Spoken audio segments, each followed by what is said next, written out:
All right, we did it. We made it. Hello, everybody, and welcome to episode 107 of Hash Church. Let me tell you, this was a difficult one. Yes, the power has been taken out. Sorry, not the power. The fiber optic lines, the internet lines got taken out, the phone lines for my area that I live in. And because of it, we were unable to get this going at my house. So I am over at a friend's house now here. Let me just send out these invitations real quick. Make sure that we get those sent out. Because of it, we were unable to get this going at my house. So I am over at a friend's house now here. Let me just send. All right, there we go. All right, everybody. Yeah, we are live, Johnny B. I'm going to add some people into the room here. Be great if this muted. All right, there we go. Get that off. Get the Mr. Davis link. I'm on my smaller computer. It's always harder to do on this little tiny laptop. Let's see if we can send that email out so Mr. Davis can get in here with us as well. Hey, welcome Todd McCormick to the chat room. If you're here, I don't know if you are, but if you are, welcome Todd, and welcome 361 people that are in the room right now, as well as Mr. Scialdone. Nice and quick. Nice and quick. All right. Mr. Johnny Davis is in the house. Can anyone talk so I can assure that any of you are actually here and I can hear you, because currently I can't. Oh, there we go. I can hear you too. Loud and clear. Excellent. How are you doing this morning, John? Fine as the frogs here. Video. You know, I was totally stressed out trying to get this happening. Last night I was very stressed out as the internet was still not up at my house. Welcome, Todd. Good morning, brother. Look like you're on the green screen there. It's beautiful. Just outside. It's so nice today. Very nice, very nice. Here is a little bit rainy, but it's Thanksgiving here in Canada. We're having a big Thanksgiving dinner tonight at my house with some friends. So just had to get this Hash Church in the bag, and I was having a lot of stress with no internet. I tried calling some local motels that are nearby to see if I could rent a room and come and just use their internet, but they had no rooms available. So it was started to call friends up and see if I almost actually called Johnny B up and said, man, I'm going to have to come out to Abbotsford, Johnny B, but I made it here. I'm not in Abbotsford, though. Impressive, man. I'm impressive. In Duncan. Yeah, I made it happen nonetheless, Todd. I'm telling you, it was like even this morning when I came here to get it all going, I opened my laptop, and I guess my son was watching it last night because there's no internet, and there was like a couple of shows on the laptop, so he basically killed it dead. So dead that plugging it in today after 5 minutes, that it was still not powering up, and I was like, you gotta be kidding me that now my computer's not gonna work. I got no internet. That is unbelievable. It's pretty unbelievable. Well, dedication. You know, after 107 shows, this is the first time I've seen you start late. So I think we did late one other time. I think we did late one or two other times, like a 10 o'clock or sort of. We did a late one. It sure saved my ass this morning. Jamaica. Oh, Jamaica. Yeah, that makes sense. Yeah. Well, people are saying thank you for coming through. Well, good morning, everybody. Yes, indeed. Welcome, Skunkman Sam, to the room. Howdy, howdy, howdy. Sam, I am. All of you characters. It's nice to spend a couple of hours every morning with these characters. I'm not going to lie. By the way, like it. That picture is a small load of your favorite stuff. It's probably about 20 kilos there. You sent me a picture one time, and it was the same color as that stuff, and it was inside a giant pipe. Like the pipe was like a, I don't know, 1.5 feet in diameter or something, just stuffed full. And it was all like moony, sort of moon rock style. Yeah, a lot of people talk about that moon rock or moonstone thing like they invented it, but the real story about that is as you're recovering and the temperature goes below a certain point and you don't have any heat on the pot, the stuff bubbles up, and as it's bubbling up and it's cold enough, it just stays that way, sort of like a sponge. And so there's really nothing to it. It's not a trick or anything. It's just do it in a cold room or something like that, and it'll happen automatically. And that was a 3-foot thing you were looking at, which is our small unit. And we can change that around so that it comes out any way we choose. You can go all the way from a few second wash, which the last few days we've been doing a little experimenting with a 2-second shower and then collecting it at the bottom and getting some really beautiful crystals that way, because I was busy trying to figure out how to make terps on my own. And Right. I finally did manage, but gee whiz, what a pain in the ass it is to do all the stick it in the thing, make everything go to 100 below, and then start, you know what. But love it. You got me started on that. I haven't smoked a joint in 5 days. I've sworn off smoking doobers now. I only want my little electric dab maker. That's pretty incredible. Hey, Guys, welcome David Hutchinson to the room. Hey, Marcus. Hey, nice for you to join us today. I know we don't get, hey, it looks like a really beautiful day where you're at as well. I am South Surrey, White Rock area. Nice to see you, David. Hey, good to see you. Hey, there's John. Good to John's see in you, the Todd, as well. I believe you had a birthday. Yes, happy birthday to Todd. Happy Earth Strong, as they say in Jamaica. Happy Thank you. birthday, Todd. I do like getting older. I think it's an accomplishment. It's much better than dying. Yeah, I think Tom Petty said, if you're not getting older, you're dead. I think it was Bob Dylan. He who is not Izzy being born is busy dying. Hey, that link that Kevin Mckernan sent up of that TED Talk guy, I know you put up a pretty funny one afterwards, but I kind of liked what that guy was saying about the remix aspect of how we make things better in life, and how, sort of, I think he had put some other things up in regards to patenting, and how the patenting is kind of an ability to sort of close that ability of opening the door to really, the radical openness that we practice here on Hash Church even. I actually watched that.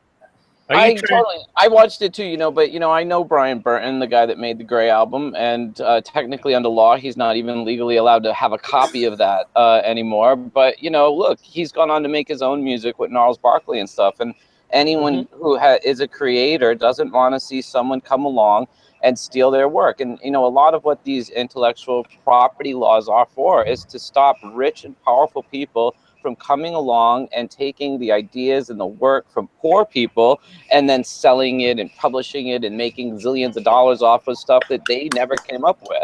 So in some ways, that's how Lee Scratch Perry became famous. That's what he did. He basically took reggae music, he cut it all up, and he created dub. And dub was a remix of songs that already existed, but recreated those songs into a different way. And I think you would have a hard time convincing a Jamaican that dub is jacking people's stuff and reselling it, because it really is recreated. With music, though, particularly, there's only there's so many plagiarist cases in music history that it's easy to point to case after case of people even being. There was a song that I've never listened to with a couple people I never heard, but they ended up paying. Was it Lionel Richie, or was it one of the guy that got shot in the driveway by his dad?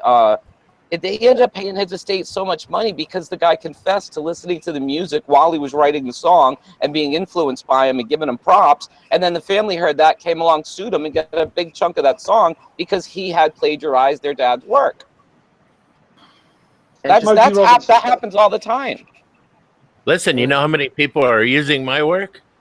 I thought for a second there that Bubbleman was trying to shame me for a minute there, but hey, I'm all with Todd. Listen, people have been taking my work for I don't know how long. Well, and I never mind it when people are using it to take it just for themselves. It's the people who started making equipment and making millions of dollars based on my patent and my equipment that upset me. But people who are home doing it for themselves, hey, I'm making a desktop model just for you. Never needs gas again. That is so awesome. I think there's slightly a different conversation here, though, John. When you do something, you know, that's altruistic, like, you know, you give something away on the internet under an anonymous name years before you write a patent on that process for other processes, is a little different. It's like, you know, you as an anonymous person, I don't know what your motivation was, but I guess you felt like you were giving a gift to the community, which in my opinion was a great gift. But like if you're someone like Paul McCartney and you sit down and you write, you know, got to get you into my life or love me do or something, that doesn't give, you know, another band the ability to come and not have to give you royalties or not have to take care of you in a different way, because they didn't do what you did. They didn't just put it out there to say, here, everybody, you know, I'm anonymous and I want you to take my song and I want you to go make music. That's not what happened, you know? Well, So there's two sides of it. I did that with pure intentions. You know, the Hare Krishnas got busted. I've told the story before. I couldn't get honey oil anymore. And since I couldn't get honey oil, I figured no one else could. So I came up with it. Once I had it working kind of well, I posted it in several places. And I was hoping that it would reintroduce honey oil to the world. Now, as the years have passed, I turned it into a commercial patent. And my commercial patent is very highly tuned. It's got 10 years of research into both the equipment and the process. And I don't appreciate people stealing that. I don't mind these little honeybee extractors and the garbage that they sell, but I'm going to make from desktop to 5,000 kilo models. And obviously the fact that we could make a 5,000 kilo model clears up the fact that it's not a fucking mile long pipe made by pipe welders who see everything as a pipe. And that's what's going on with it. It'll be ready soon. The first 3 sizes are being made as we speak, and believe me, the people who get into them will be indemnified in the future, because I have been talking to the state fire marshals in all of the states involved, and they're all intensely interested. They've all seen the patent. They all agree that people shouldn't be running anything less equipment-wise and know-how-wise, and they are tapping me for training for this. So it's going to change. Rosin saves lives. Well, I think that, you know, that's cool, John. You know, it's a different conversation than what we were talking about earlier with intellectual property. You know, what the video was basically saying is that people that write movies like Harry Potter are going to be able to have to deal with other people coming along and making movies exactly based on that book, because there's no intellectual property rights. So your ideas would be unenforceable, and you would have to cut a deal with whoever was friendly enough to give you a little chunk of whatever they made off of your ideas, according to what me and Mark were talking about the video said, which is kind of rough. Okay, you know, if you're going to make comparisons, I am the Beatles of extraction.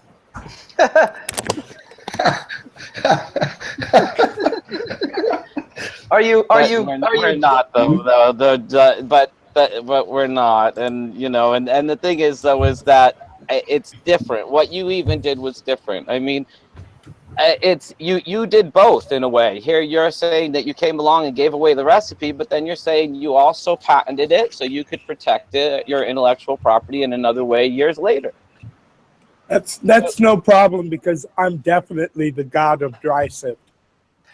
Hey, that is, you know what? The funny thing is and I said this the other day. I said this the other day. It always sounds very egotistical and conceited when someone says something like that, if it's not true. But when it's true, it just sounds true. Yeah. I would not deny either of your statements. Sam, for certain, you definitely started this dry sift game the way it is today. I'll never forget taking that picture at your house and being allowed to post that photo, because in you allowing me to take a simple photo, it literally changed the face of the dry sift community in this world. And that's definitely no light thing. Part of the reason is I'm the world's worst photographer. Otherwise, I could have posted it 10 years before that. But well, pictures stuck. You know, great photographers, though, for whatever reason, you blessed me with the ability to take that picture, and I do appreciate it. I will never forget how excited I was in your living room, set up at your kitchen table, as I was about to push the back button on the camera and see what actually was there for the first time. And man, when that screen lit up, I'm sure you remember me going like, holy shit, this is completely insane. I'd never seen that before, and it really changed. It changed my outcome on what I thought was possible. So I do thank you for that. Yeah. Well, I'll be thankful when everything is that quality. Yeah, well, that's the mission in all of this, obviously, guys. I mean, not to toot our own horns, but to get everyone on the right sort of platform that they're able to do this regardless of what method of extraction that they prefer, whether it's an oil extraction or a dry sift or a wet wash or whatever. We just want you to be able to know that you can make sure you're growing the best possible cultivars, controlling the variables in the best possible way, and of course processing and curing and all the way down the line. There's a lot of different areas where you can mess this shit up. Mark, I'm looking right in your eye now, and I'm saying, have you yet tried my aforementioned sift method yet that we have talked about and worked on? No, you still haven't got around to it. No. Listen, it's going to compete a bit with Sam's, and I'm interested in having you put that to work. I think that it's definitely going to get put to work. It's just a matter of figuring out the logistics. You know, I have a hard enough time just getting a hash church going each week.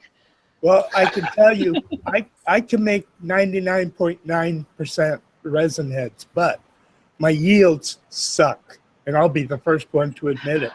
So I think both of your techniques. 99.9% resin heads and a high yield, then I guarantee you it's interesting. Yeah, well, even if he can only get 90+% heads, your process and his process will obviously potentially work together in a very nice way. So it's just a matter of getting it finally done. Here's the difference as I see it. The dry sift method is a very careful method that you go about, and you're paying close attention to what you're doing. And the way I've come up with doing it just requires smashing a pound, say, to dust until you can't recognize any part of it anymore. And then at a certain temperature, processing it through the method that I described to you, and it gets a huge yield. Now that, along with Sam's way of fractionalizing it, shall we say, may prove to be an amazing adjunct. So let's see. When I use my method, I do not manicure it. I use whole entire plants. So do I. That's what I'm saying. We take a whole plant, put it in a 50-gallon drum, pour in a little liquid nitrogen, smash it up with a 2x4 until it's dust, and then we proceed from there. And I really look forward for Mark or somebody examining it with a microscope and telling me what percentage of resin heads it is. It sounds like it's really interesting. It's definitely interesting. It is, but you know, enough said. I'm having my hand slapped. Hey, welcome, Kevin. Oh, I don't think we can hear you. We got you on mute. There we go. Got it. Hello there.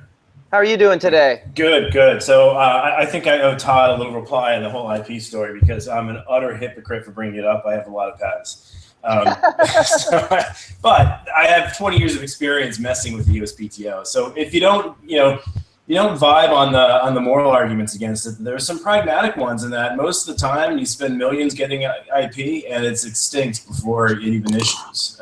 And so there's just, I think, a metronome problem at the USPTO trying to keep up with the rate of innovation. Like, your cell phones probably swap every 2 years, right?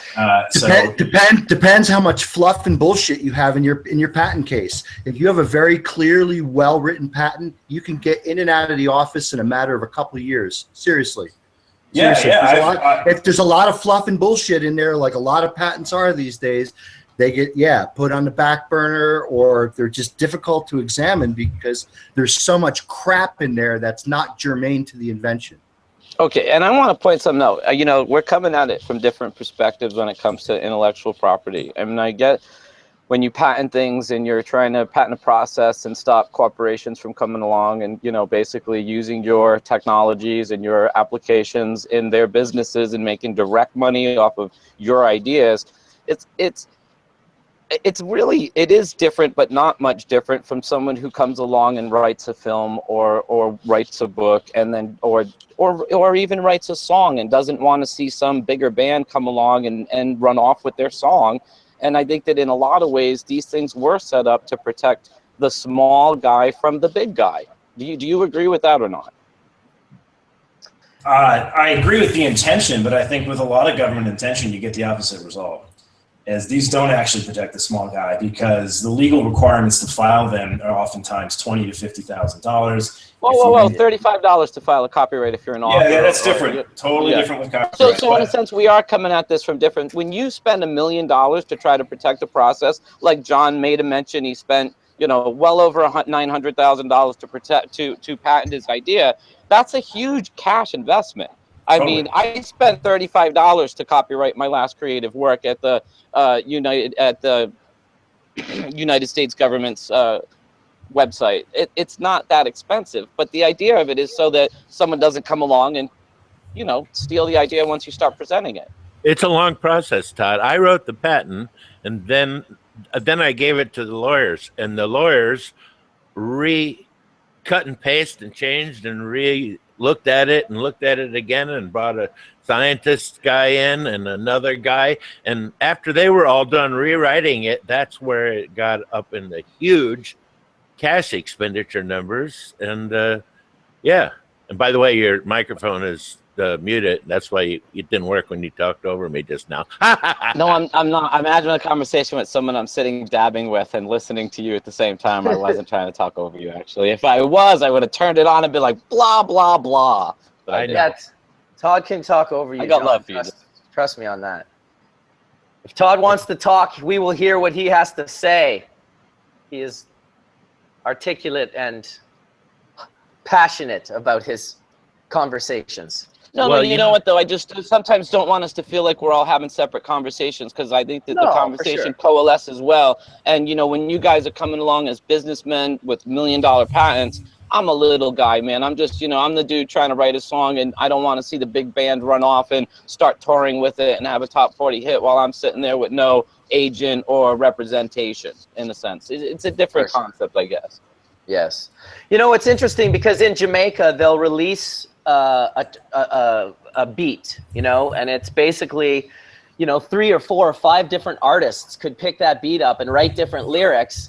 And from the perspective of, the listener, we get these amazing different songs with the same beat. And every time it happens, there's always 1 or 2 guys that hits it so well that it ends up being your favorite version of that song. And it's just, it's one of the way things work in Jamaica. And thank God, like watching that video, seeing how Bob Dylan borrowed some of his ideas and concepts from people that were singing. I mean, holy shit, everyone gives that guy praise as being the most innovative writer, and incredible poet. And then just in like 3 simple instances, it's like, wow, he is completely jacking that shit hard. There are mechanisms in music, though, that people get paid. Like I mentioned earlier, when that guy made the comment that he was listening to a certain performer when he wrote a song that then made millions of dollars, the family took action on him. So there are mechanisms in place to stop that type of overt plagiarism.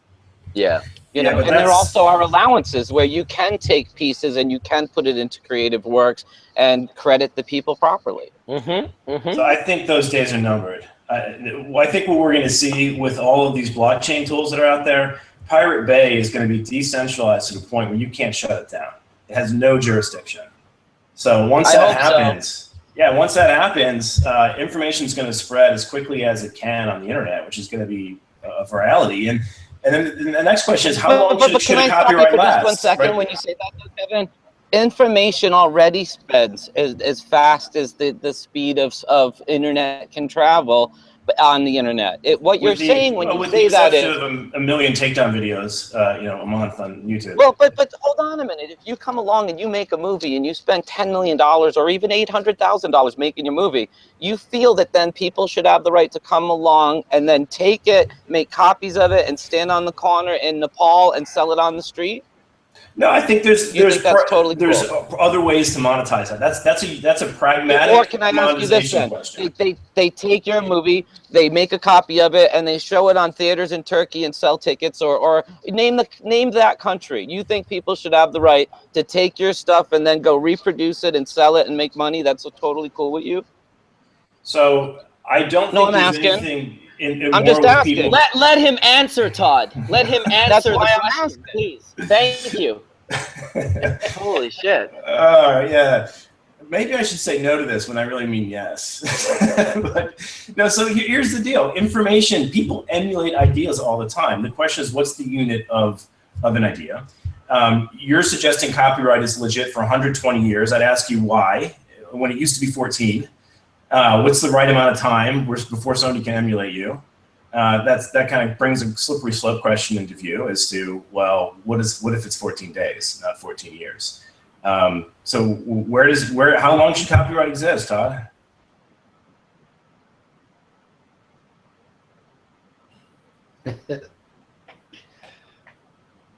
Crickets.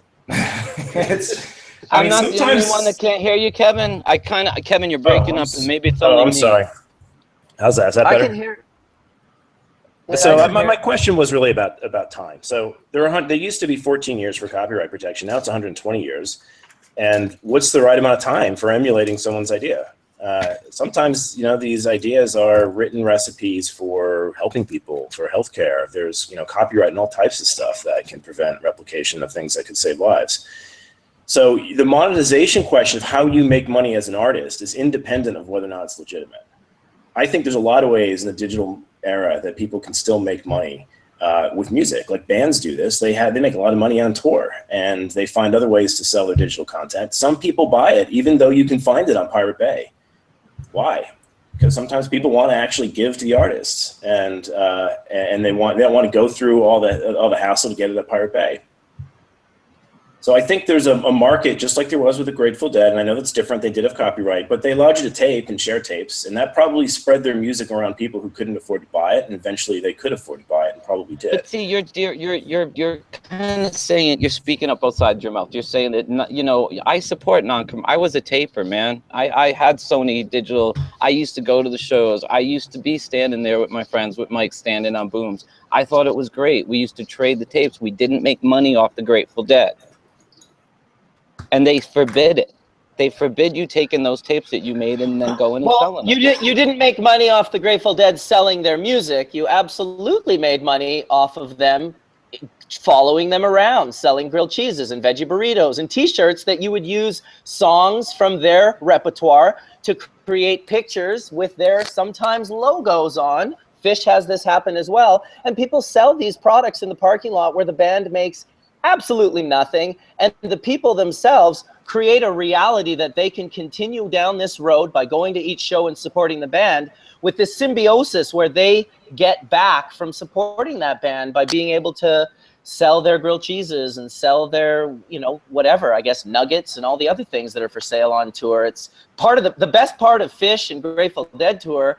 One of the best parts is the lot, the people that make it happen, and they are as much a part of it as the bands themselves. So I am not on either side of this argument, funny enough, but I can see both perspectives quite clearly, and they're just it's going to be interesting to see the way it goes. That's for sure. But Mark, I'm someone that's been. I could tell you how many thousands of people I have seen selling Grateful Dead tape collections. I mean, it's a nice idea that they forbade it and all that, Todd, but I lived in Berkeley, and I knew a whole bunch of the Deadheads that went there, and they were constantly for sale. People were selling it left and right. I mean, I look through your collection and see if there's a tape I don't have, and boom, But everybody No way. understands. No way. You know what? Can I say what I was going to say, which was no way. No hardcore taper would ever sell a tape out of their collection for Not money. the tape. No Grateful Dead thank you, tapers that Mark. I ever know would ever sell. I have thousands of tapes, thousands of hours of tapes. I've never sold one. You trade them. You do not sell. You're the odd one out. No, man. I'm not. No, I'm not, No. John. No, I'm not. Nope. Can I also all say Grateful this? Dead tapers. No one does it commercially. Period. End of story. I agree with that. But Dave Commercially, Matthews Band. They sell them. Dave Matthews Band did a great job of using that marketing cue to make his music more popular too by allowing taping. It was brilliant. But he still sells his studio albums. He still sells his concert tickets. I think what was more brilliant back in the day was when Dave Matthews followed the Fish tour around and made sure that he was playing in key areas during times where Fish was not playing. That's how I got turned on to Dave Matthews in 1993 on the East Coast of the USA. And that was literally, people were like, yeah, you got to check these guys out. That was when Dave had that really amazing acoustic guitar sound, and the whole band sounded quite like, I don't know, gnarlier than the polished, version that they have now. Not that I'm disliking them these days, but man, listen to anything pre-1994 from Dave Matthews, and you will really have a serious appreciation for that sound. Yeah, So I have to go ahead. Here's one idea. Take a look at an artist named Tatiana Moroz. Okay, so what she did is, realizing that she'd have a hard time getting through the big labels, record labels, is she created a cryptocurrency for her music. And in doing so, she allows her people to buy into her coin. You can use that to buy her tickets, her merchandise, whatever. She can also do a crowdfunding sale for her next album. So people pay up in advance before the album's released. And she puts up like, hey, if I get X number of dollars, I'll release these 12 tracks. And so she's finding a way to monetize things, recognizing copyright probably doesn't have a lot of legs left in it with what's coming. And so I think there are other ways to monetize this that we can separate the question of monetization.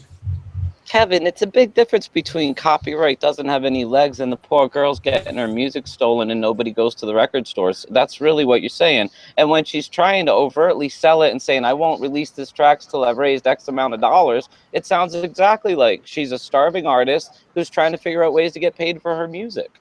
Okay, let's talk about a different artist. Let's talk about Chance, the rapper. He gives his music away, all of it, for free.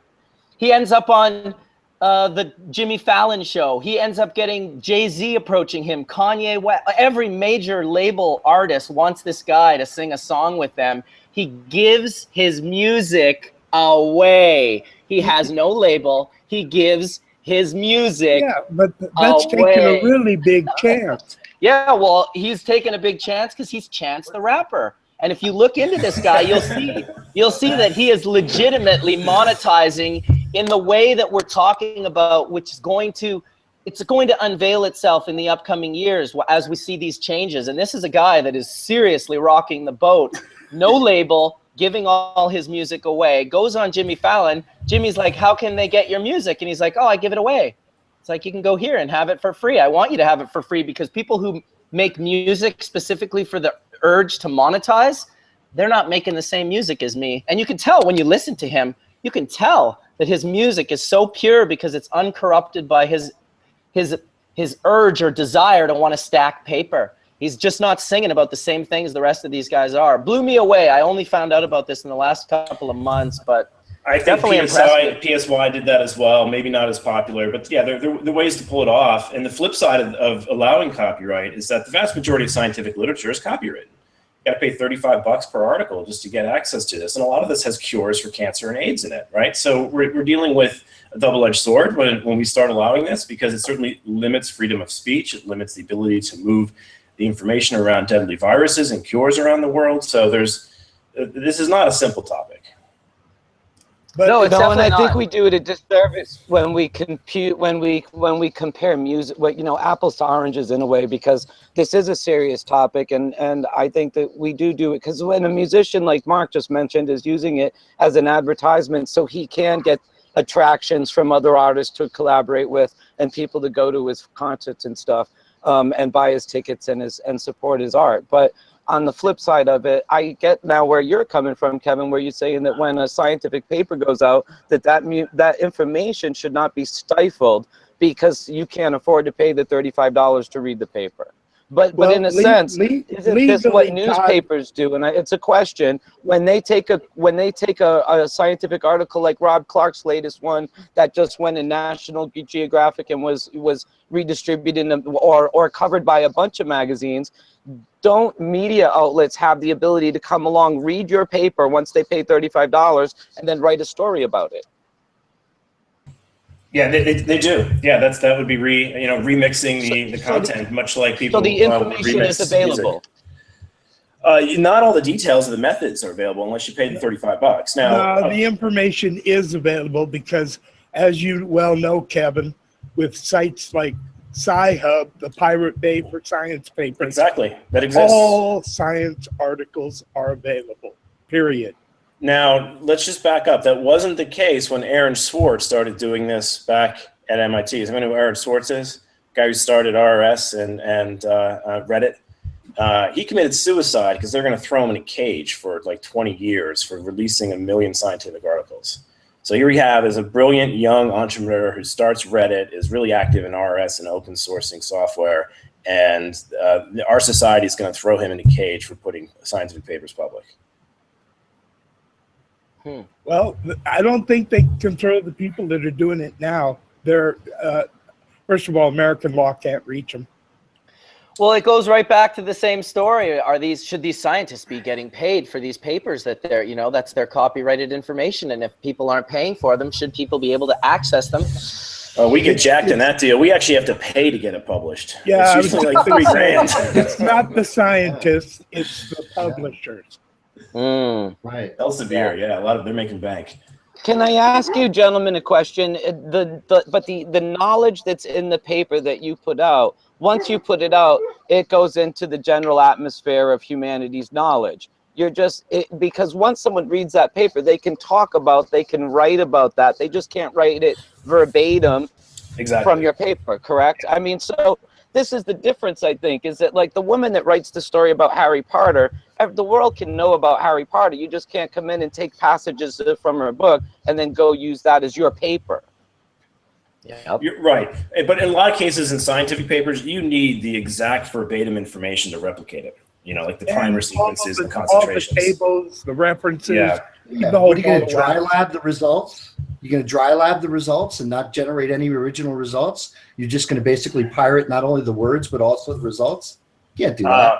I'm sorry. It'll never be the words. No, it'll never be published. If I try to take your latest paper and rewrite it word for word, and I submit it to clinical microbiology. That'll get scanned. I know. I'm just saying that the information of somebody like a newspaper reading it and then reporting it in the New York Times does not give enough information to another scientist to replicate the work. You actually need the tables and the detail, in which case you need to pay $35 to get that paper. You're not going to try and replicate it off what the New York Times said. But the peer-reviewed scientific literature is in for-profit journals. I mean, these journals make a profit in what they do. Elsevier publications and all these other publications that all the top scientific journals are in the world, where all this important research is a for-pay service. Sure, but I don't think profit's a bad thing. I think that word's being totally contaminated with politics. And profit, generally speaking, are two people having an exchange, and that exchange doesn't happen unless both parties profit in that exchange, right? Yeah. So the only way that someone doesn't profit in that exchange is if it's coerced, like with IP or other types of law, where you're forced to buy something from one particular monopoly that has been granted by the government. But otherwise, in any type of barter, when you buy an Apple iPhone, you are profiting in exchanging your dollars for that iPhone. But your profit doesn't get measured. Only Apple's gets measured and gets vilified for being a greedy company. But the reality is the fact that Apple has, for whatever it is, $40 billion in cash is because they've made a lot of other people happy exchanging money for their phones. They do a lot of other coercive crap. I'm not here to sing Apple's praises because they're certainly cronying up with the state, without a doubt. But when it comes down to, I think, peer-to-peer voluntary transactions, profit's not an evil thing. So I don't have an issue with the journals necessarily being profitable. I have an issue with the fact that they're leveraging a state-granted monopoly, effectively, of copyright. That's the only reason they actually have that revenue stream, is because our government has been forcing intellectual property rights to replicate them all over the globe. Yeah, you know, Kevin, you and I agree way more than we disagree in all reality about most all of this stuff, because I think in various applications it's important, but it's becoming irrelevant. And I believe in the transfer of information. We would not have been able to make the movie The Culture High if it wasn't for the wonderful people pirating the Union off of the Pirate Bay and other sites all over the world, which we never expected the film to really see the light of day after it hit Super Channel and we got turned down for HBO and Showtime in America. We figured, damn, but because people started trading the movies back in 07, 08, 09, the Union really grew legs all over the world, and it was great. And it was through this that people were able to see the film. So we never tried to take it down. We thought it was a great thing. And I still feel that way in regards to cannabis information, but at the same time, when somebody, comes along and writes a book, I feel like the little guy should get protected from getting completely ripped off by the big guy.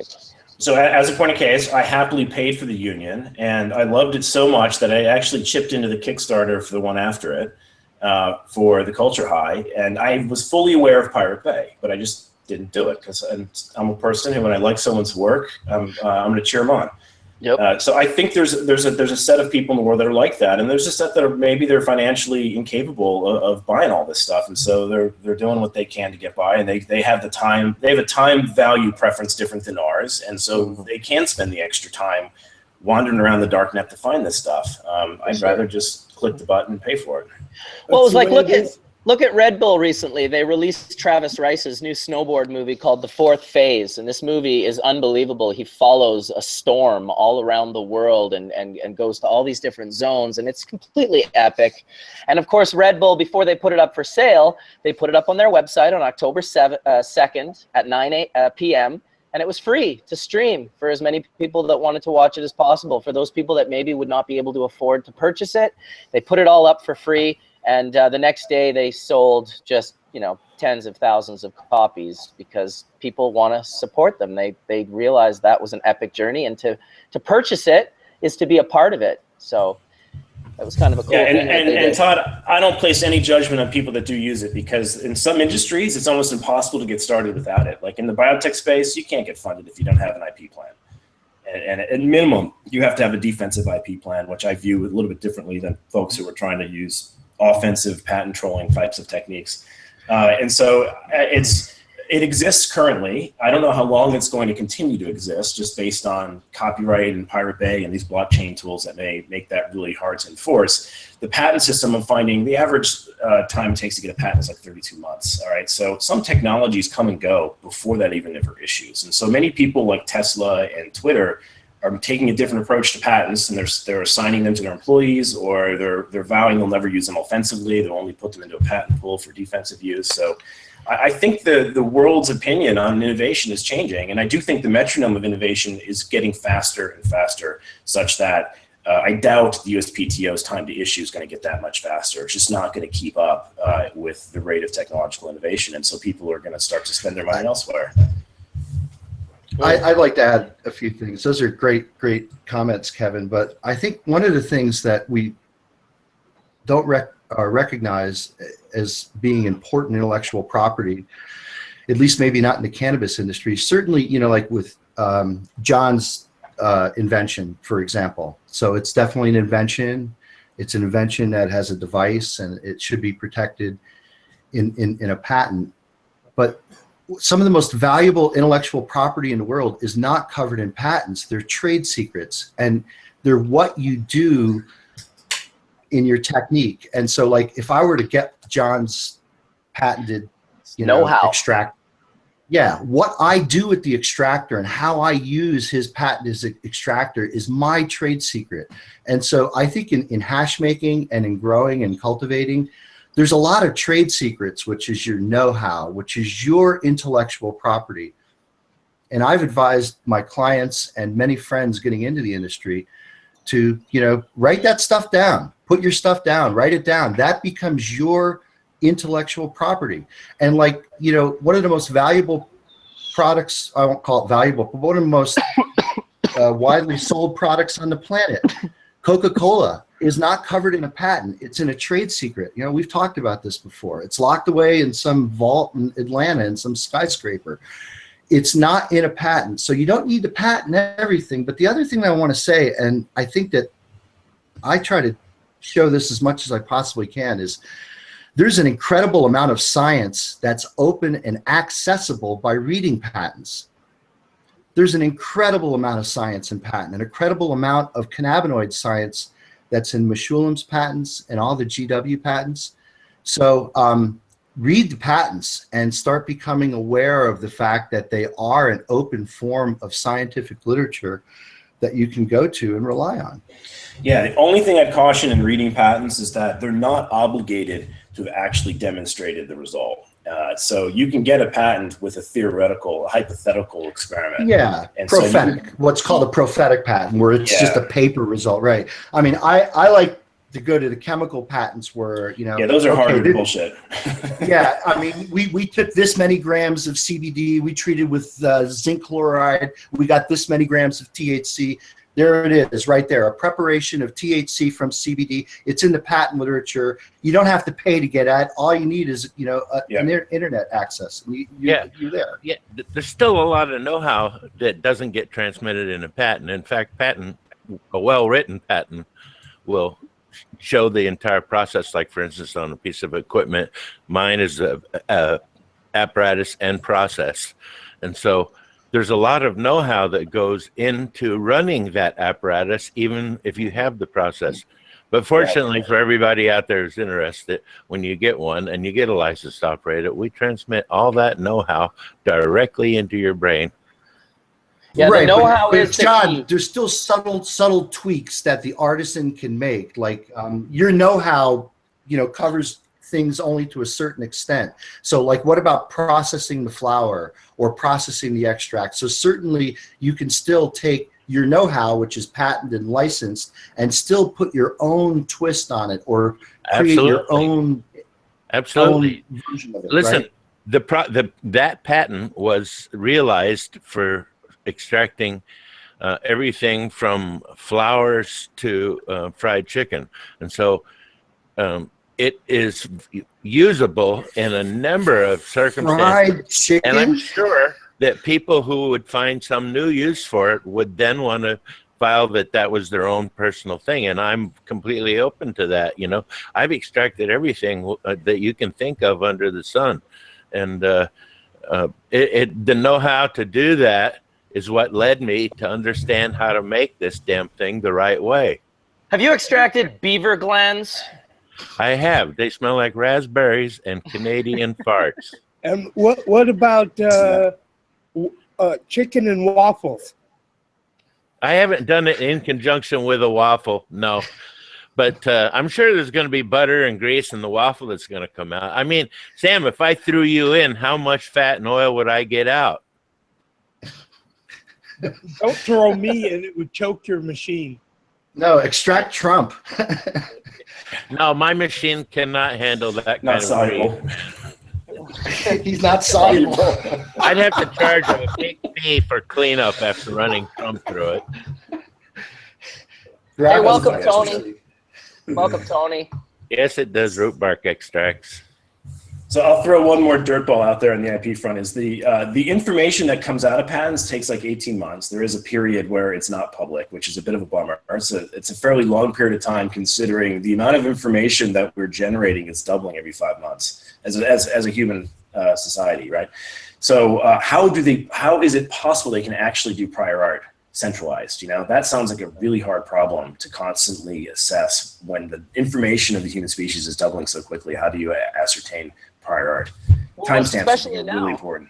Especially now with you know, prior art back in the day would be like a publication of some sort. Now, how does prior art fit into social media and online websites and like the sharing of these ideas before they're patented?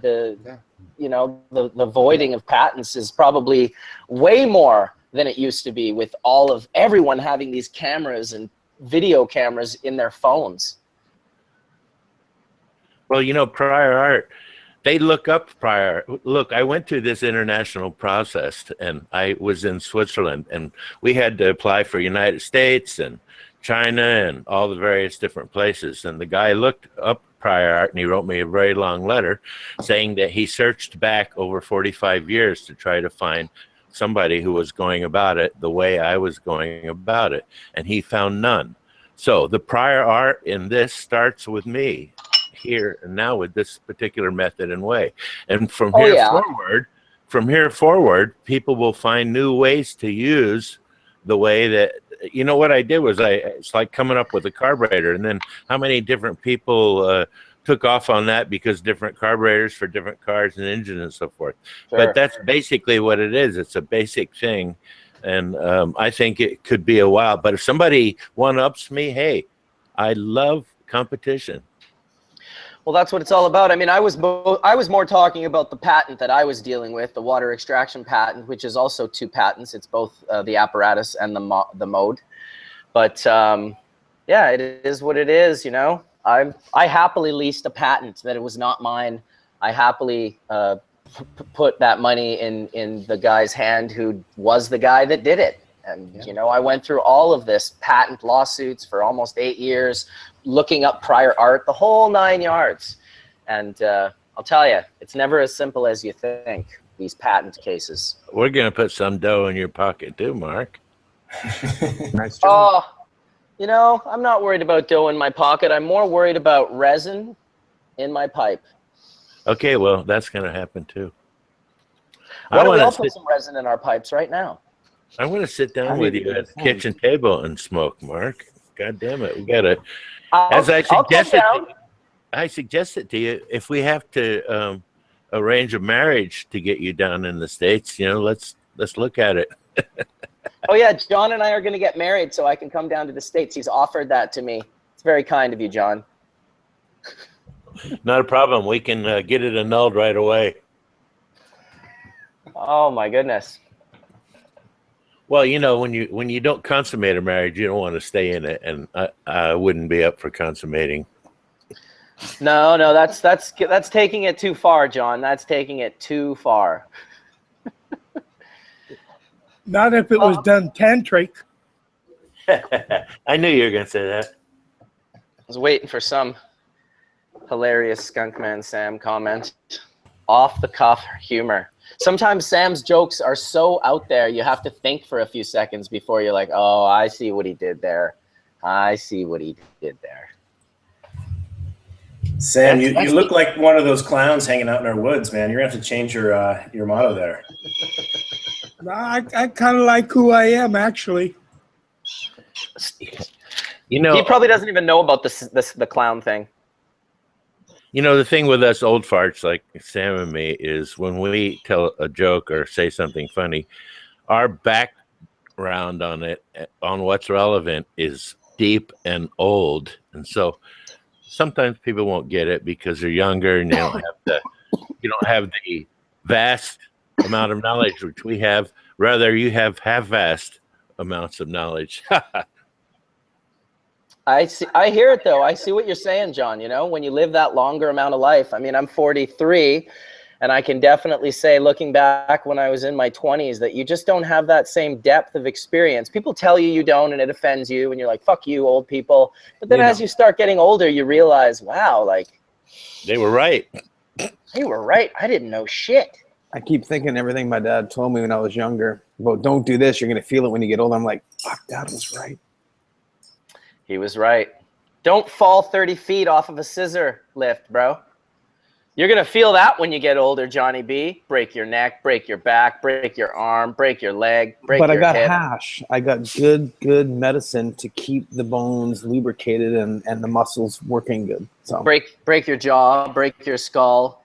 I've done all that. So, Kevin, what do you think about the 2 cannabis patents that were granted in America for that? It's actually sort of a combination plant patent and a method patent where they're developing plants with certain chemotypes with cannabinoid profiles. And I think the second one is for the propyl homologs family.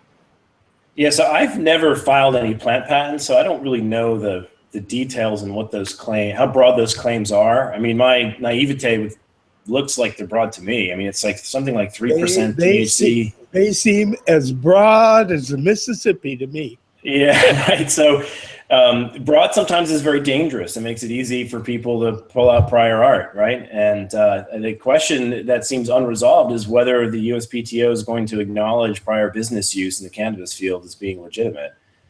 And of course, if people have hard evidence of those types of genotypes, I think the claim was a genotype and a phenotype, right? It was low myrcene content and above 3% THC, 3% CBD. Amongst various other things, yes.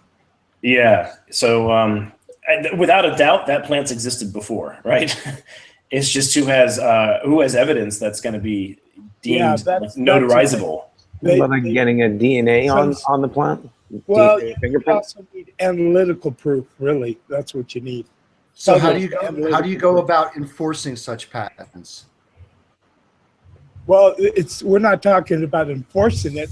We're talking about getting it blown out of the water. If you're not going to enforce it, then you just wasted a lot of money in getting it, right? Well, yes, but what Kevin and I were talking about was, in fact, that it may not be enforceable. Right. Which is still expensive for the party who has to prove it, right? So, right. You know, my sense is they're not going to go after people that don't have a bankroll. They're going to go after people that are relying on that strain in production, and it would cost them a tremendous amount of pain to switch. And therefore, the licensing costs would be cheaper than the switching costs. Yeah, that's exactly what I'm doing at the moment with the big BHO guys. Never mind the small potatoes. These guys that have got big advertisements and pictures and teach it on the web, I am coming after them with the biggest fucking hammer you ever saw. Did you guys catch that? Did you guys catch that out there? They better keep their front lawns mowed. Deal with it. Deal with it. I'll tell you, I avoided Reinhardt when he hit me up with the patent. I was like, fuck this. He can't have a patent on this. That's some bullshit. I can do this, man. What the fuck, man? And then I was like, hired a great patent lawyer. People were like, don't worry, it's completely unenforceable. And everyone was an expert on patents suddenly. Until it wasn't that way at all, until it was not that way at all. And in fact, even my patent lawyer who represented huge companies, like huge ones, ours was the tiniest little peanut of a grain of sand type of thing.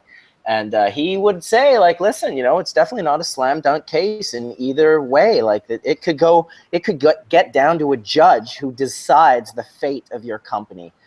And I was very happy to turn that all around, stop giving money to lawyers, start giving money to the guy with the patent. Regardless, it's just like, man, I'm happy to be inclusive. Very, very happy to be inclusive. Very happy to share the wealth or whatever it is, the health. Just share. It's fine. I'm happy that I've paid. I'm one of the only water extraction bags that paid to lease the patent from the beginning of my company well into the future. And I kind of makes me happy to know that I did that. When does his patent end?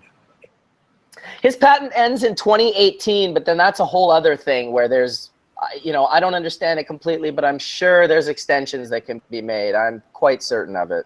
They go for 20 years on process and equipment, and you can make them a lot longer. And it depends on which country, I got mine's alive in 33 countries, which costs a small fortune every year. But a lot of the countries that I'm in are places where they extract essential oils from everything from flowers to buffalo poo. And, during the prosecution of your patent, you can do something called continuation in part, which is called CIP. It's abbreviated CIP.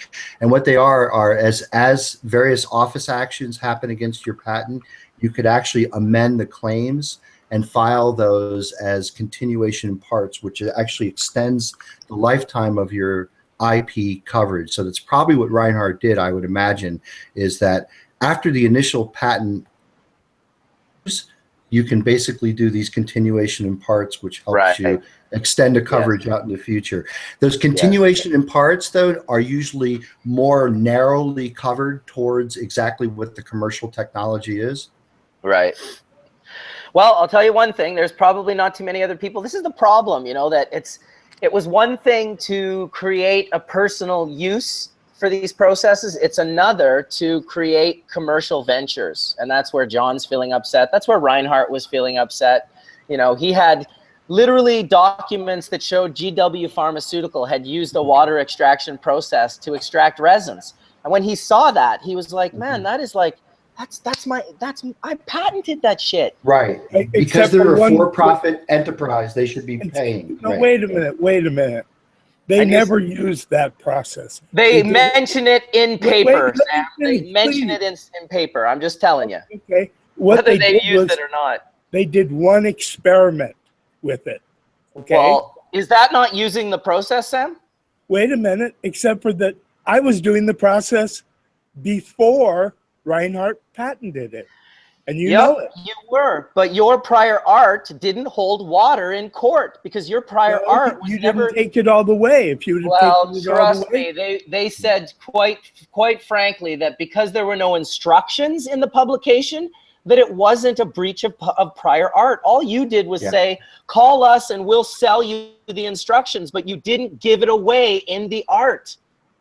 It wasn't there in the publication. You understand? Trust me. You have to teach the method to someone who's suitably skilled in the art so they can reproduce the invention. That is what we did. And it's very also that's exactly what we did. Also, you did not use ice in your explanation, and ice was the novel concept. You just said colder the water, the better. You're right. The ice is a big deal on the patent. Trust me, it was my business on the line when I had all these people telling me, "Don't worry, it's going to be fine." I was like, well, I need more if it's going to be fine, because the way this is now is that this guy's thing is, and another thing, here's another thing. The isolator bags were 100% created by looking at Reinhardt's machine. Eldon created those bags sitting on Mila's couch, smoking hash with Mark Rose, and he looked at that machine that Mila had just signed up with Reinhardt for, and he said, 2 nylon bags with screen bottoms in a 5-gallon bucket, and you've got yourself the same thing. Boom, isolator bags were born. Mark Rose named them, he manufactured them, and Mila sold them. And it was isolator bags that I copied, not Skunkman Sam's jar. No, I understand this. So these are all, this is my honesty. Hey, all I know is that if Reinhardt would have sued me, which of course he never did because I was never in the industry. No, exactly. I would have fought him all the way to the very end because I know I was using it for a decade. How much was there? How much was what? Never mind. I forgot the mic was open. I was talking to a troglodyte. No worries. No worries. Yeah, well, that's what I'm saying is I was happy to lease the patent. I'm happy to be on the other side of that because after almost 8 years of an enormous amount of wasted money, where Reinhardt's not greedy. The lawyers absolutely are. So when you can figure that out, you work with the people who have the patents. It makes good sense. Also, too, I would suggest him not to sue GW because they're like $1 billion company and they've got I'm sure he's not going to sue yin yang walla walla bing bang. Oh, I'm sure. I don't think he has any interest in suing GW. I think he has more of an interest in making, like John, trying to figure out leasing out his patents to companies that are going to commercially yield off of it, create commercial businesses that are based on using that process. I mean, Apple and Samsung, they lease patents from each other. It's just part of the game. It's like, oh, you patented that, I'll lease that from you, you lease this from me. They're spending billions of dollars back and forth. It just seems in the cannabis world, people are like, no, you don't lease patents. You just fuck people over, and just whatever you do, don't pay that guy for his intellectual property or his patent. Just fucking wild, wild west. Just go out and do your thing, and don't worry about that. I can't do that anymore. I can't do it. It's not my style. My first patent I wrote in 1978, folks, which was a long time ago, and it got stolen from me because I didn't understand all the bullshit that goes along with all the paperwork that you sign that enabled the assholes who stole it from me to steal control of it because they managed to get 51% written on a piece of paper that was in German, and I was foolish enough at the time to sign it without a translation. These are all things that John never does anymore. And everything now goes to the lawyers, and the lawyers write back and tell me what to do and how to do. And that's when I sign things, when I'm sure that I can live up to what it is I'm promising. Tony, well, you must have some thoughts on all of this. You're creating a lot of different products these days. You've got your prana, you've got the terpenes, all sorts of different intellectual properties, patents, know-how, the whole 9 yards. I'm interested to hear your perspective on all of this. Well, thanks for having me on again today. Pleasure. You know, the patent situation. Well, it would probably scare many of you to know what patents are out there besides my own. But it's all about why are you patenting something? You know, what's the logic and what's the reasoning behind it? And if you're patenting something to protect your intellectual property, or you came up with something that's unique, that was not seen before, or you have a new spin on something, and you developed your time and your money, some of us our whole entire lives, to a particular technique or a product, then, and you don't want people to steal it, then you probably want to keep it as a trademark and a secret recipe, if you will. Like Coca-Cola didn't try to patent their recipe. They just kept it an in-house trade secret.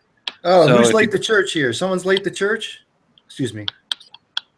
I was a little late. I'm But only, I'm kinda I'm only recapping. giving you shit, brother Tony. I'm only giving you shit, but no, I Yeah, talked I'm about the agreeing. Coca-Cola recipe about an hour ago, maybe. Oh, okay. Yeah, I'm just all right. Well, we're on the same page, and I'm just kind of agreeing with what you guys were saying before. But if you put a patent out there, everyone's going to know what you're doing and what it is, and more than likely, you know, there will be a lot of people that copy you. Right now, there's probably a good 1,000 companies that are infringing on the patents that I have. A good chunk of companies out there. They don't even realize it.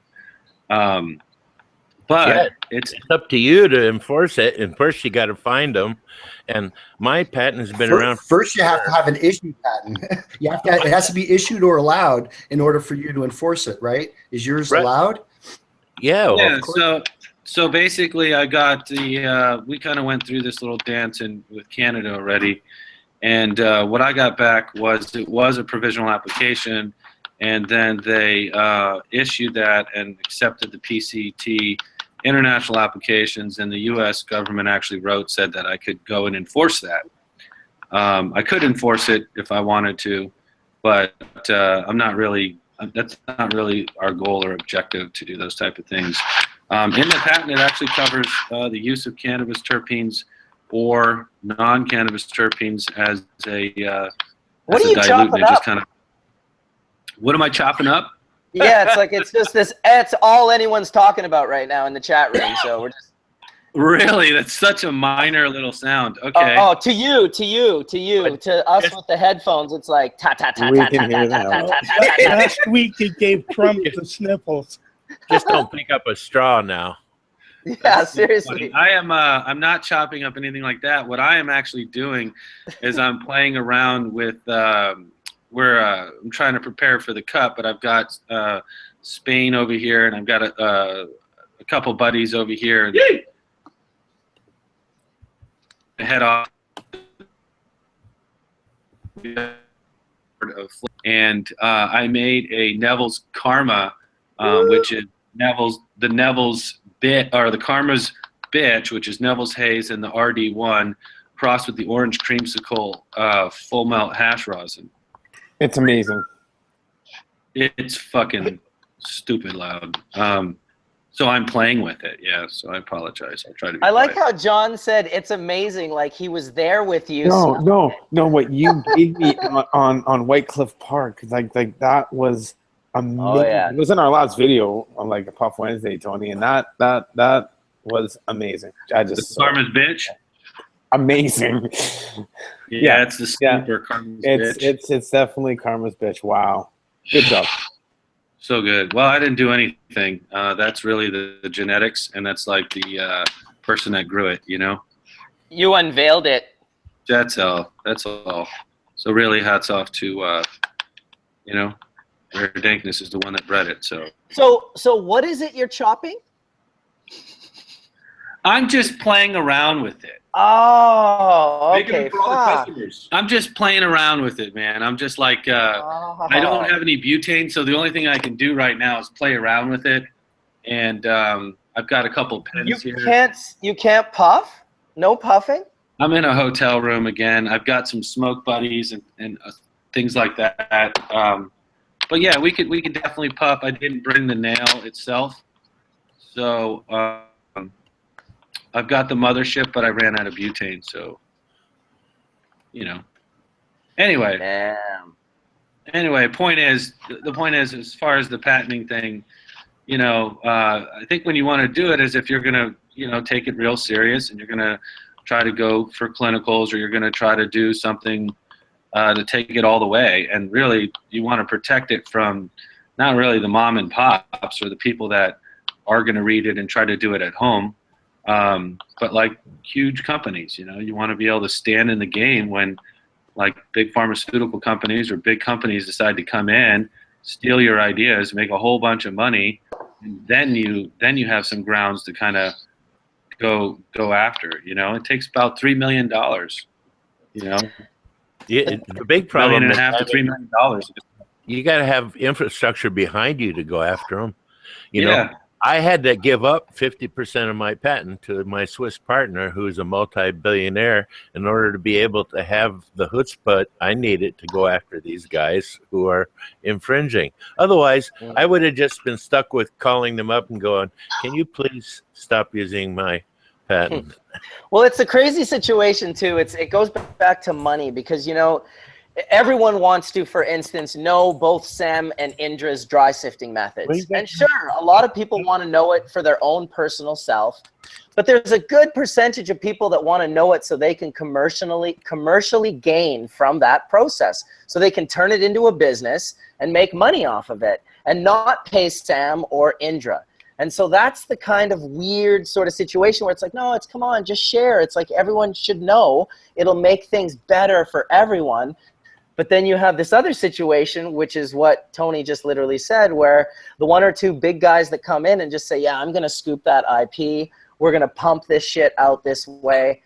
It's a tough situation because you just have people like saying, come on, share with me, share with me, share with me. And it's like, it's a tough one. I guess when you want someone to share that kind of a thing with you, you should try and find something of equal value and then go and share it with them first. I did that way back in 1998. I just, you know, I let it out. I let the basic idea out of the bag. And hey, Chimera. Howdy, gentlemen. Hey, welcome, Chimera. You've been listening? Just the last few minutes, actually. I was out running around with family, so.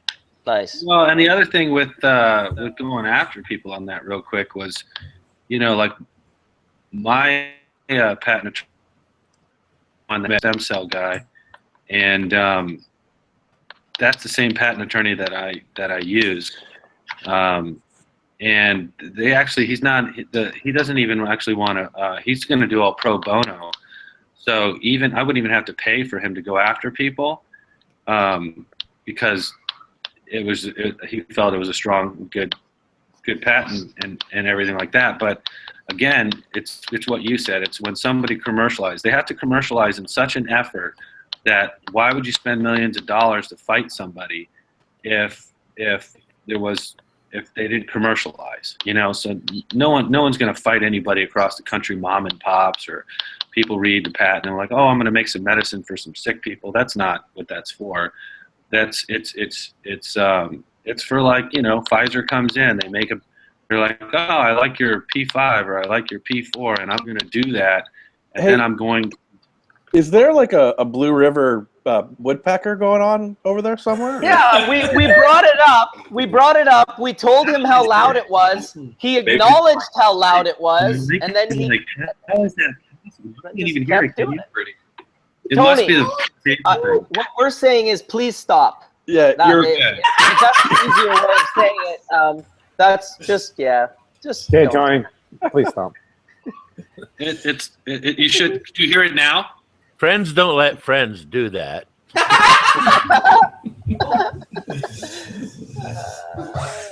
Do you hear it now? No. No. Do you hear it now? Yes, No. I heard it. It was all Morse code, and I deciphered the entire message. What was it? That's hardcore. Send it back to him. I only have like 5 more that. What it was bong rip. That was a Blue River pecker. So now we're off anal glands and onto beaver pecker. No, Blue River pecker. Pecker. I have not. Have you ever extracted pecker? No, I haven't. I have extracted different glands from animals for different companies. You have extracted beaver glands, though, for real? No, I haven't extracted beaver glands. It reminds me of Louis C.K.'s Big Bag of Dicks. Yeah. Yeah, dude. What was crazy is yesterday, my friend that you guys know on Instagram is OG Bear Johnson. He goes, hey, what do you want to drink? We were driving, and I was like, oh, yeah, just get me one of those peach Arizona teas, like maybe some peach Arizona tea. And he comes back with the raspberry tea. And I was like, I kept looking at it. I'm like, yeah, I gave up raspberry, vanilla, and natural flavoring from those. I really have. Did you tell him why and send him back for a peach one? No. He was just like, bro, how many of those have you drank in your lifetime? And I was like, oh God, I don't know, hundreds. And he's like, so what's the difference between? He goes, you're thirsty, right? And I'm like, yeah. He's like, what's the difference between then and now? And I'm like, just because you know. I'm like, yeah, I guess you're right. So I drank it. I love those beaver terps. It's our go-to. In Hash Church, when things get quiet, it's our go-to. We go back to the beaver. Mm-hmm. Beaver Church. Beaver Church. What do folks think about that? The news in Great Britain about them shutting down CBD access. Yeah, I wanted to talk about that. That's insane. My fear is that's going to spread all over to Europe too, and then that really changes a lot over there. I think they did it to save the kids. Well, they did it for the same reason that they did it in the United States with the FDA. I mean, they're considering it a medicine now, so they're going to make everybody that's dealing with it go through medical approval, or their equivalent of FDA approval. So crazy. Now, does the DEA versus Hemp Industry Associates play any role in this? Wasn't this ruled the nutraceutical once before, and therefore it predates the FDA IND, or how's that all going to shake out? No, I think they used the ruling, Kevin, to try to say that the contamination ruling in the hemp seed oil, the DEA gave it an exemption because basically it was saying that some natural contamination in the hemp food products coming out of Canada would have to be allowable, and realistically that's why we had cutoff levels and such. And then this has been, people have been using this ruling, if you will, to say that CBD, because it is predominantly found in hemp, is somehow part of this ruling. But I failed to see the nexus when you look closely, and I'm not surprised that this is happening, unfortunately. Yeah. When people press the seeds without dehulling them first, there's always a chance for little bits of THC and CBD to get into it because the seeds aren't clean enough. And that's it, John. I think that's what's happening, that when you go online and you try and see how Amazon is shipping this CBD oil and going all over the place, I think a lot of this CBD oil is hemp oil that has the smallest percentage of CBD present in it, and it's like a snake oil salesman, not the same as selling like a CBD isolate, 99.98% pure. The FDA has been going after those people, and so the FDA has been periodically shutting down people with low CBD hemp oil. I'm sure. it's CBD. It's definitely, you know, I can't imagine that it would be legal to ship outside. It's industrially grown hemp, mostly for fiber, over in Eastern Europe and whatnot. And again, very, very little cannabinoids, I think, are even in there at all. So yeah, all kinds of shit and crap in there. 0.1%. So is this foreshadowing for a U.S. market? Do you think once GW gets approval through the FDA that the same process ensues here? It would be scary, but I think so. Yeah, they have the World Health Organization had many years back deemed it a Schedule. I think it was a Schedule 4, Schedule 5, and what basically it's kind of a great thing and a bad thing here, because the fact that finally a government is recognizing that CBD as medicine is a great thing. Unfortunately, it's going to have some chain reactions. We used to ship to UK, and I pulled that plug a month and because I kind of heard some murmurs about this, and you know, so the fact that governments are recognizing that CBD is a medicine is good, but then watch what's going to happen. They're going to definitely 100% turn right around and say, okay, well now if U.S. or other countries start recognizing as a medicine, you're absolutely right. Well, you're going to have to go. The good thing, Tony, is that CBD in flowers themselves can be 20%. And in resin, even higher. So even if they stop the pharmaceutical CBD, the FDA or whoever stops it, they can't stop the cannabis flowers that are legal under state medical programs.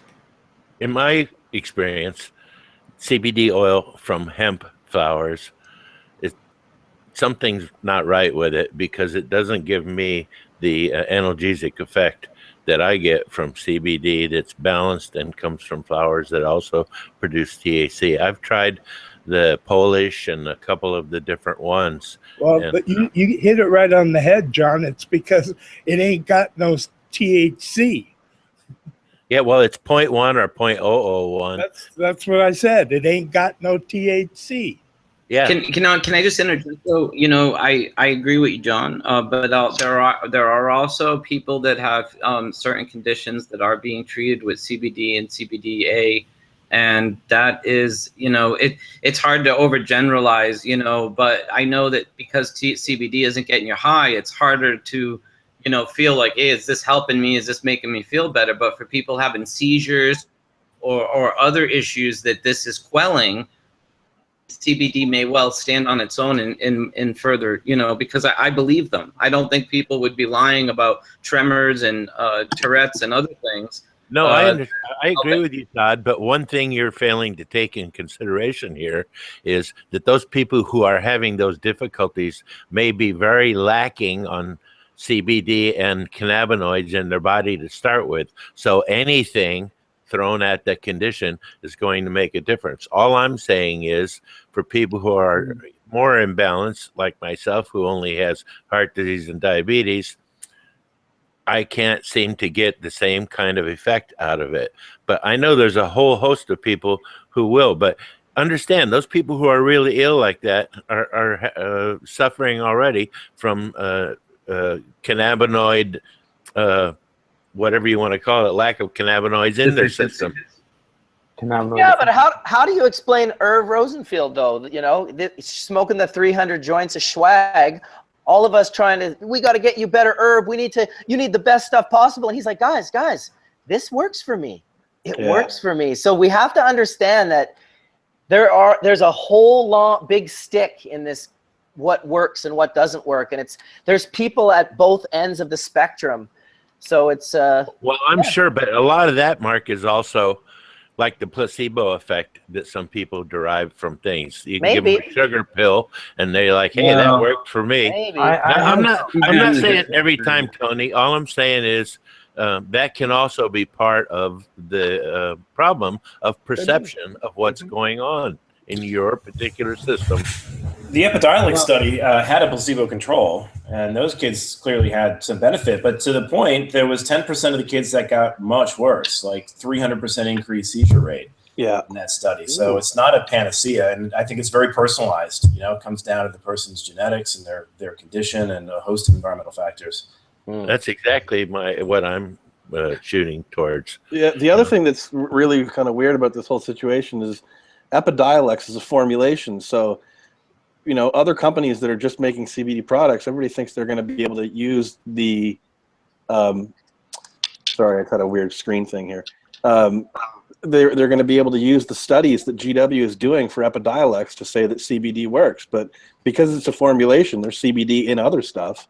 You can't necessarily extrapolate that Epidiolex is equivalent to CBD. And that's probably intentionally designed that way so that other companies can't benefit from their Once research. again, they're selling the unknown cure.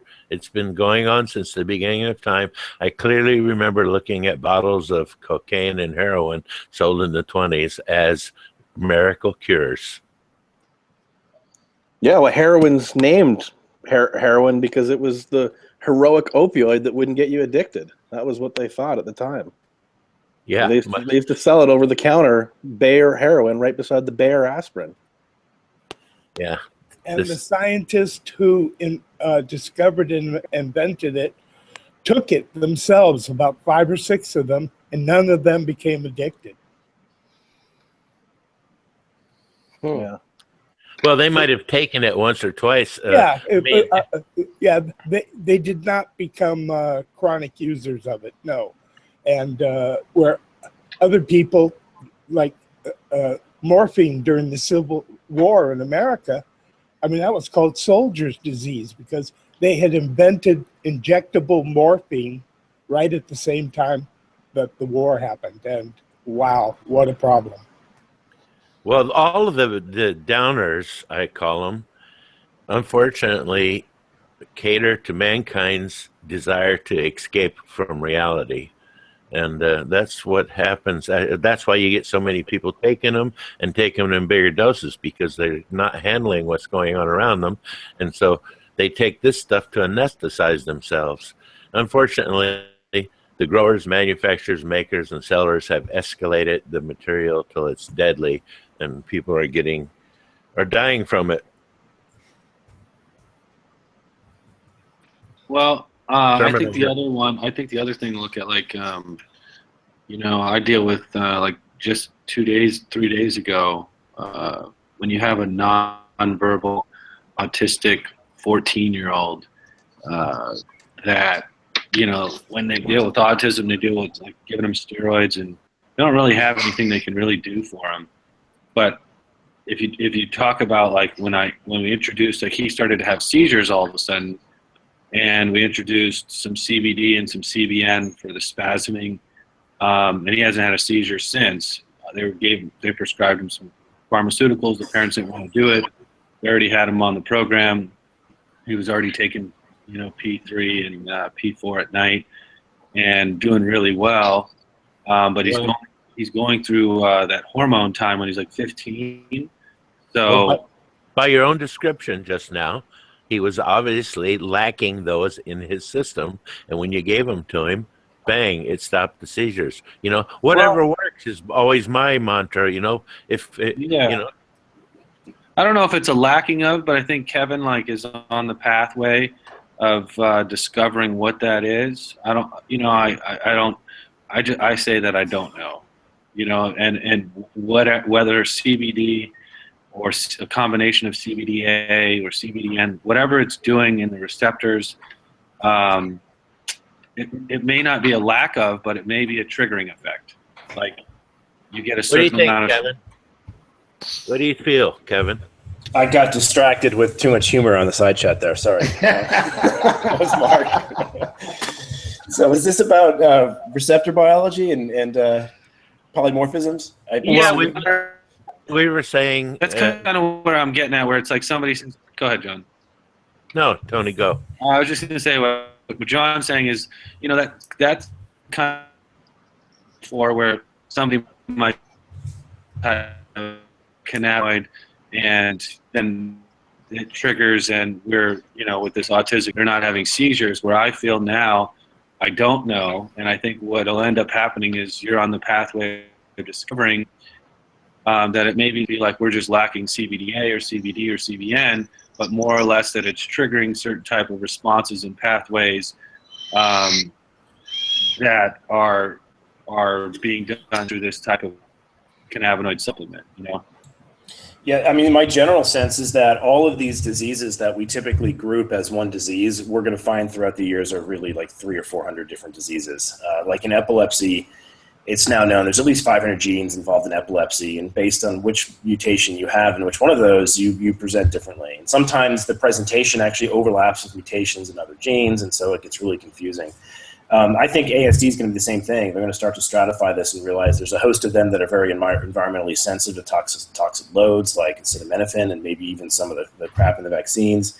But as a population, when you take them as a whole, you can't see that trend because there's just too many of the patients labeled with the same thing, and it gets hard to pull those really rare events out of the statistics. So they're doing tremendous amounts of sequencing in that field right now, and they're beginning to find areas that are specifically druggable with either folinic acid or vitamin B12, and they're going to find. They've seen this actually with Ariset as well. We found a variant a lot of these autistic kids have that makes it look like childhood Alzheimer's. They're basically they don't have a functioning chat gene which makes acetylcholine, so they've got to give them an Alzheimer's drug like Ariset to boost that up.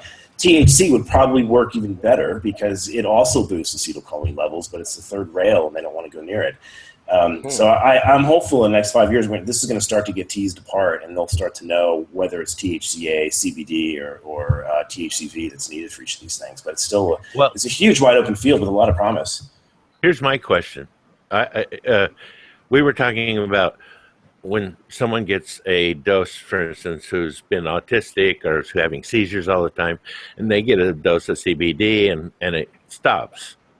And I said, that's all well and good, but one of the things that points out is that person who was having that stuff had an imbalance in their system and maybe didn't have enough cannabinoid type things in their system to keep them. I mean, anecdotal evidence says you gave it to them, bang, they got better. Obviously, their dipstick must have been showing low on that.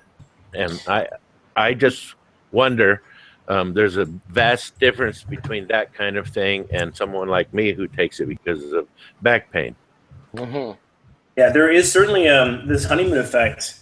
You know, maybe it suggests you move to a different cannabinoid when it happens, but there's also cases of paroxetine-dependent epilepsy, which is a vitamin B6 treatable form of epilepsy that you can masquerade with. You might put them on CBD, and for the first 6 months, it helps, but that only gives more time for the deficit to accumulate, and the seizures come back. So I think it's important to actually know the circuitry that's broken before you jump on this, because that helps you understand whether you just jump to the right medication out of the gate as opposed to going through a bit of a diagnostic odyssey. From a genetics perspective, what's the adoption rate of like the general medical community? Like what percentage would you say of patients are actually having their gene sequenced? That's a good question, actually. There's Blue Cross Blue Shield just approved doing whole exomes. So that's a big move. That's going to probably change things. For all conditions?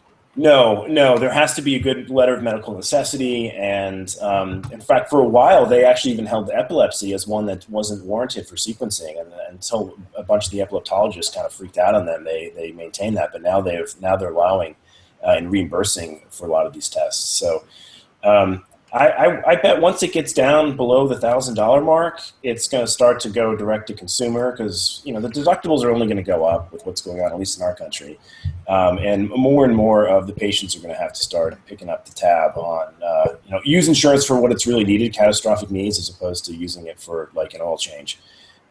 That's effectively why it's probably broken right now. Is Americans have gotten used to the fact that every single thing's a $20 copay when insurance shouldn't be something for that. It should be for hurricanes and crap. So until that changes and the price comes down, I don't think the adoption is going to be universal, but there's people talking about doing that at the NICUs. Like any kid that's born that's got a problem, just sequence out of the gate. Don't wait and get an answer as to what it is, because time matters then, and it's likely to be the fastest route. What's the cost? What's the cost right now for an individual that wanted to have their genome sequenced? So that depends on what country you're in. If you want to send it out to China, it's legal to do it direct to consumer there. It's illegal to do it here in the States. You can't sequence your own genome. The FDA has happily made you safe of that. So you have to get a doctor to order the test. Yeah, what's the reasoning behind that? Oh, you might hurt yourself by knowing your genome. Yeah. What? How? That's fucking stupid, right? It's cronyism. I think it's really just meant to keep physicians in the loop and making sure that all the genetic counselors in the world are involved in this. I mean, there is a fair amount of education that goes in interpreting this stuff, and most companies doing this are writing the reports so that a physician can read them. If they had to write them such that the average consumer could read them, they need a lot more education, a lot more in the report. So it would change things a little bit. But that's what they told us about the Bible. That's true, right? only the priest can copy and read it. If your analysis shows that you have a susceptibility to a certain disease, you could say that in very fucking clear English. You don't need a big paragraph on the biology of the disease to say that you are susceptible to breast cancer or other kinds of cancers. It's bullshit. So absolute fucking bullshit. Well, they're afraid someone's going to come up with an immortality switch. And then the elite are going to be out and busted, aren't they? Are there people with no endocannabinoids or receptors or a combination thereof? So we have found strikingly Donald few. Trump. There you go. Orange orangutan guy wasn't born defrosted, but exactly. Yeah, we have seen very few variants in at least the CB1 and CB2. Occasionally we find patients that have hits in those genes, but they're surprisingly well conserved. I think mutations in there are very damaging, and as a result, we don't see them as frequently. And endocannabinoid levels? Do you have any idea? We don't. That's a really good point, and we are looking for labs that measure those things in the blood because that's critical. We got to get that down. The final question, of course, is what about some sort of FA disorders? What breaks down the endocannabinoids? Yeah, Maybe so we sequence. If that's lacking, then bingo, you're going to have a lot more endocannabinoids. Have you heard of people with too many endocannabinoids?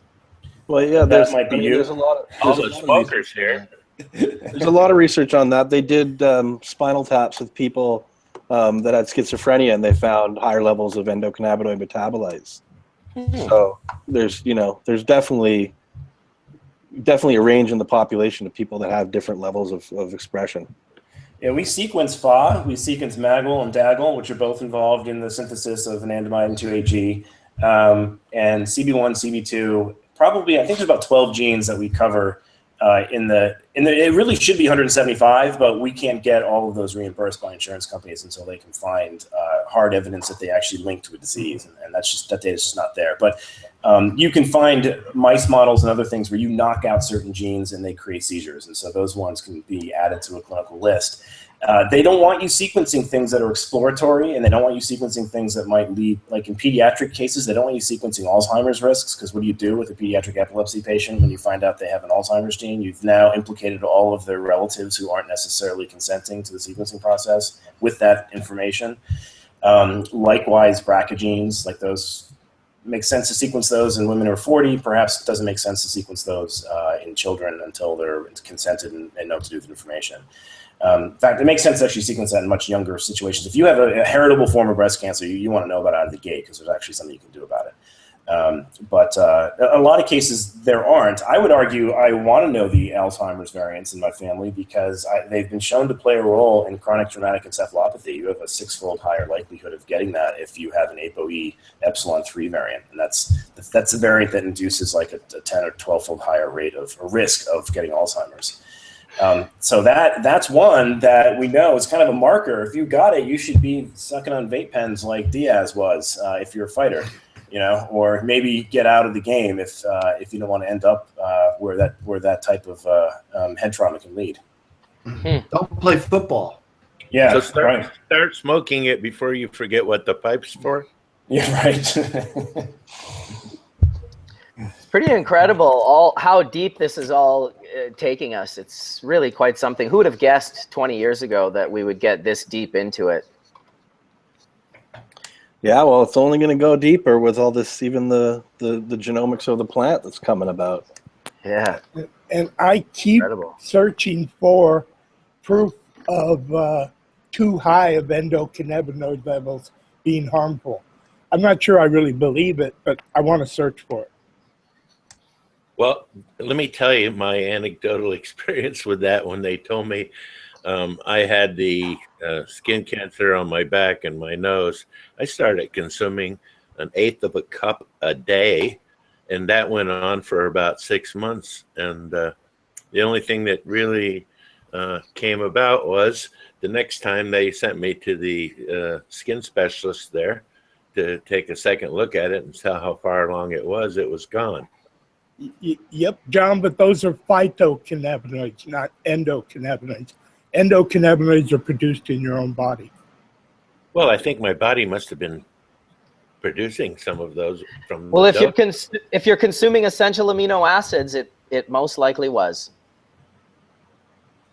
And they probably change quite a bit. Like measuring them, you probably need to measure them frequently throughout the day. I understand their elevations go up in the morning, and they degrade really, really quickly. So it's just something that is probably not a simplistic measurement to make at just one time point. I actually received the first patent for using anandamide and anandamide analogs as a control agent for glaucoma. This was years ago. Well, I don't just sit down and take 1/8 of a cup of it. I dose myself with it all day long because I know they degrade quickly. But by the end of the day, I've taken that much. So I'm trying to sustain.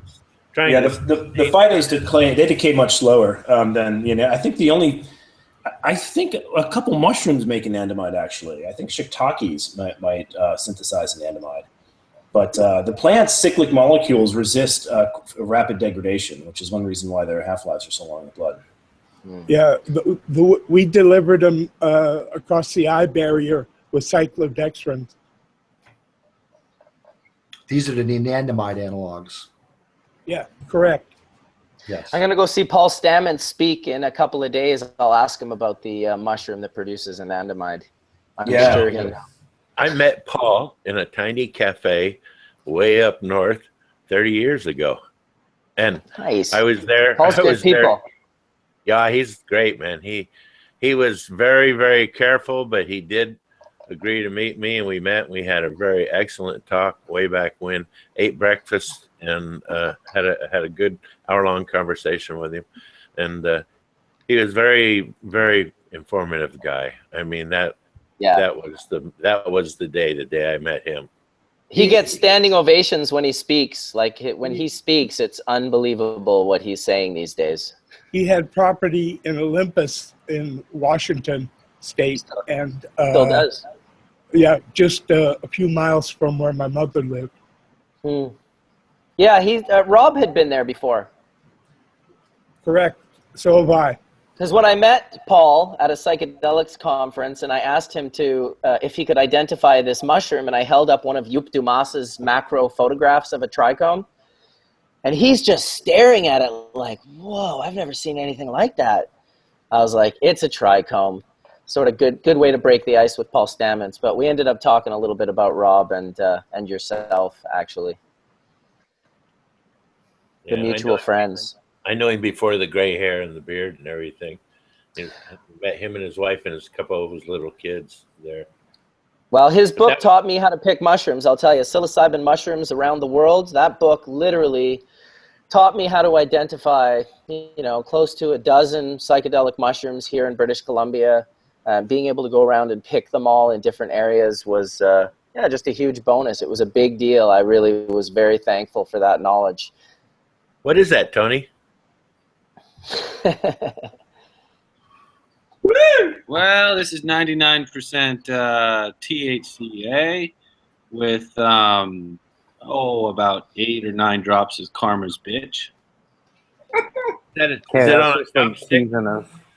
I noticed if you take an oil, stick it in a bottle, and stick a chopstick down in it, that those crystals will grow all over the chopstick, and then you can pull it out. Much easier way of harvesting. Yeah, now I'm like, I am molecularly breaking this down into this like sugar sap stuff, but it's. I like your laugh track that you have, Tony. That's Spain in the background. Fucking awesome. He's cracking up because they're watching me woodpecker on these things. I got this little tiny dab tool and I'm just peckering and trying to make this. I'm trying to get a good head stash before I hit the cup here. You should get a macro photograph of that way before you puff that. Yeah, right. I'm telling you. So I gotta change. I want to try and slide the conversation here over to the genomics front. Kevin's been on a little bit of a tear recently, posting some stuff about the Open Cannabis project. Oh right, Philos. We're prone to talk controversial shit here, so let's talk. Okay, so the first controversial thing I'll say is that corporations are people, despite what Mitt Romney says. And so whatever's going on at Philos, I do not hold to Sam, Rob, or Mowgli, or anyone who's involved. It's not meant to be a personal attack. It's meant to be a question of what they're stating. And the reason I get on my horse about this is that we also work in the clinical space, and we have the same. Hold on a second. Let me just say, you titled your Facebook post "Fraud Alert." Yes, and I have a good reason for that. Man. Okay, what is fraud? Fraud is claiming to be something you're not, right? So, definition I don't think is too far off. And the reason I'm on a tear about it, and is mainly because of what I've seen in the clinical space. There's a company called Theranos. Look them up. This is run by someone by the name of Elizabeth Holmes. They became a $9 billion valuation on a technology that was so special you couldn't see it. Board members couldn't see it. No one saw it. And the whole thing just imploded this week. They laid off 340 people, and her net worth went from $4.5 billion down to zero. So this was because no one was questioning the technology before anything was ever published on it. They just basically grabbed the media. Anytime they had a dissenter out there, they flooded a PR firm on it and basically shut down kind of oppositional voices that questioned their technology. So that's the prelude as to why I'm drawing parallels, is that I'm seeing a lot of discussion about how they have an open cannabis genome project, but they've not put any sequence public in their entire existence. It's very easy to put sequence public. I did it just the other day. I put 262 of these things public. They're millions of reads. It doesn't take a lot of effort to do that. It takes a lot of effort to build a board that is the open cannabis project. You've got Rick Doblin on there, a lot of really high profile, very respectable names and reputations that are anchored to that being an open project. Yet there's nothing open about it. There isn't any sequence coming out of it. So they're projecting openness while they're being closed, and I think that is basically not legit.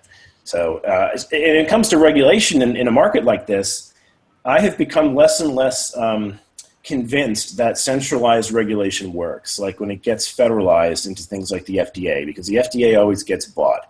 And you end up having a revolving door of people in those positions that come right from Monsanto. That I think the best way for markets young like this to regulate is through peer-to-peer networks like this. It works really well for Uber. It works really well for a lot of companies. We have tools now to make reputational peer review online. And in that environment, I think it's pertinent to everyone to say fraud when they think they say it, because otherwise we'll continue to have the snake oil reputation of a field. Well, there's one thing I would add to this. The state fire marshal figures in on all of this in a big way. And I've been talking to him for the last 4 days. And I also talked to the state fire marshal in Colorado and in Washington and in Utah. Not Utah, Oregon.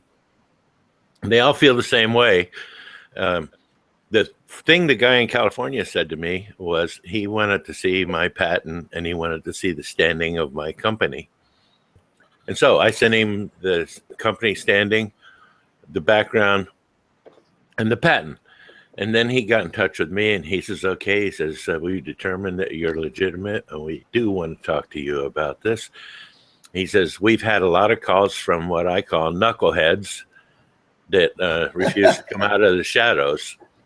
And he says, you're the first one to come out of the shadows and that I could check up on, and you're all legitimate. So we want to lean heavily on you for fire code information and how to go about this, because the fire guys have had experience with gas, and the people who are cheating right now and doing BHO off to the side have a little bit of experience with it, but none of them really have the kind of experience it needs to. You can tell the symptom is, look at the systems that they're making. They're making everything out of pipes, and that's what happens when you get pipe welders to make systems. Everything looks like a pipe to them. And so they make these pipe systems. I've seen them 10 feet tall, and I can tell you that this is a bad system on a lot of different levels. All these pipes have similar problems channeling. You can never pack them twice. Never the same pack twice, I always say. And so people who are depending on, you can pack so much in ours, that doesn't mean you're going to get that kind of a yield out of it. And the fire marshals are aware of the shortcomings of all these systems. And that's going to figure mightily into all of this. I mean, that's aside from the police department and the political crowd and the whole 9 yards. Yeah. It comes down to, will the fire marshal allow this to happen?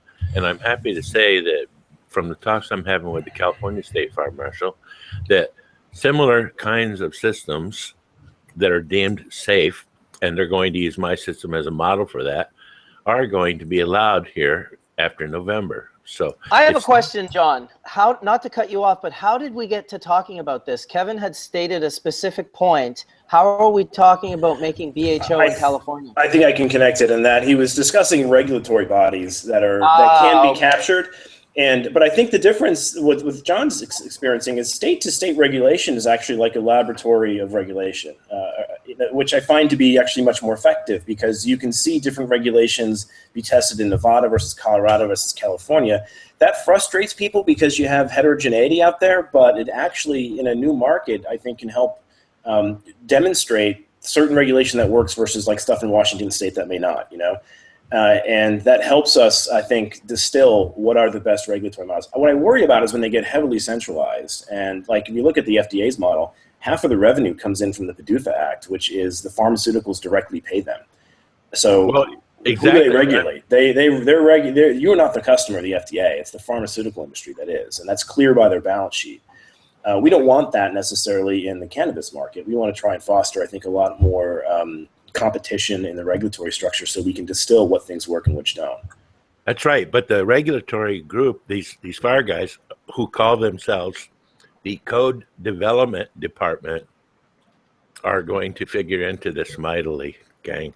These guys are the ones who develop the code and start enforcing it. They've got enforcement agents.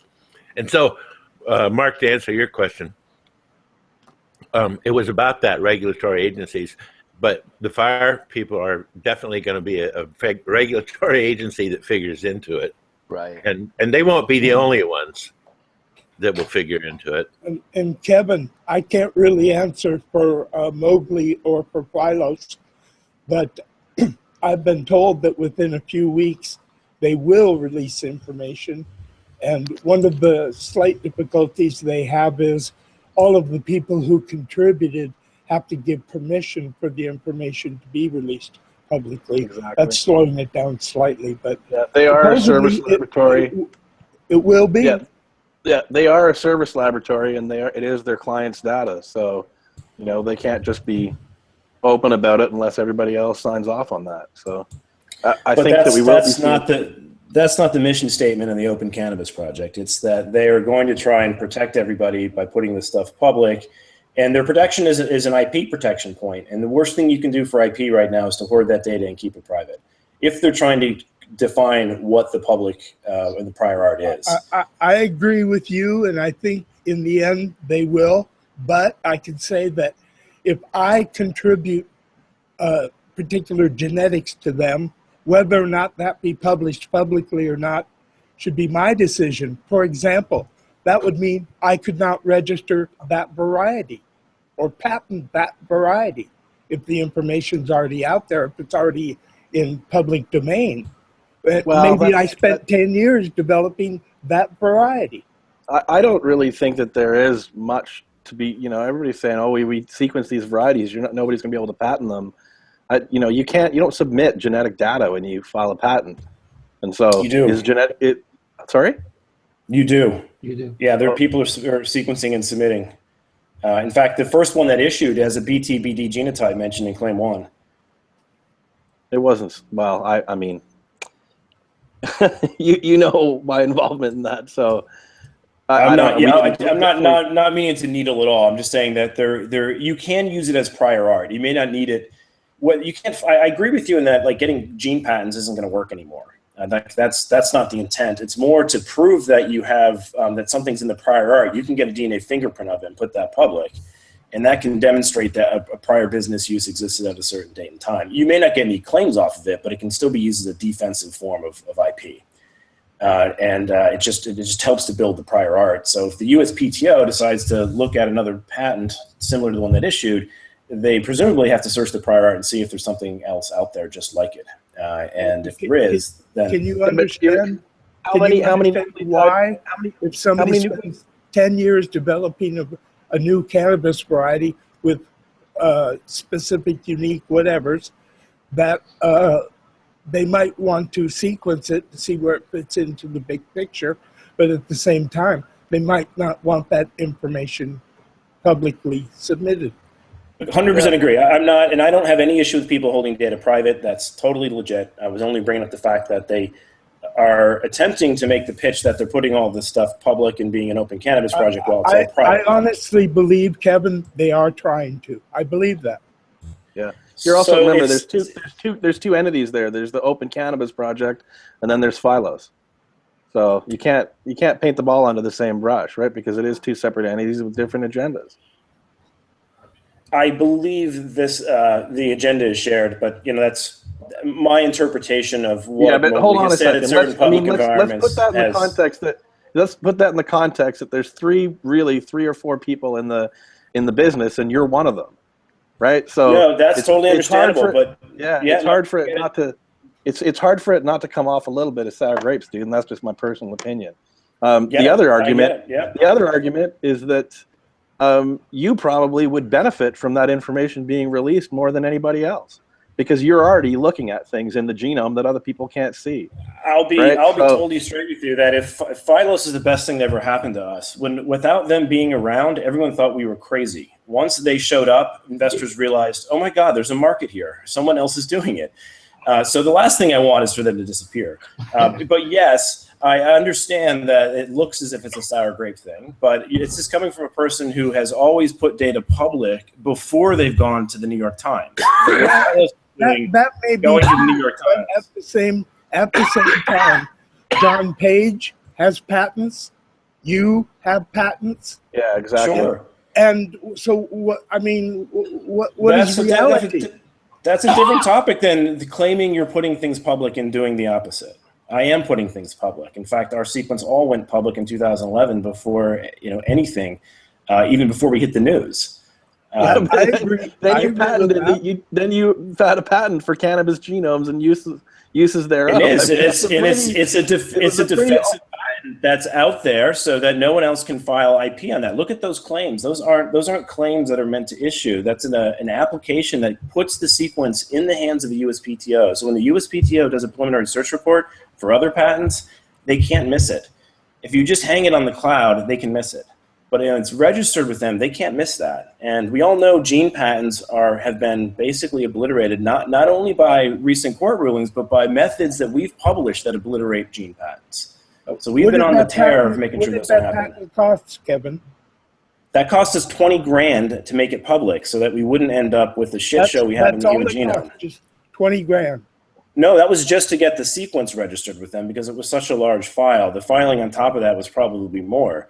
And the reason we're motivated to do that is when we looked at what happened with sequencing children. And Kevin, just to be clear, I'm not saying that you have a bad motivation or a good motivation. I was just mentioning that to me it seems like everybody in the field wants to somehow capitalize their intellectual property. That's all. Well, maybe that's so, but the story here is a bit different. We worked slavishly on getting the human genome public, and I actually did this on the government's dole. I was a government employee sequencing at MIT to get the human genome public, right?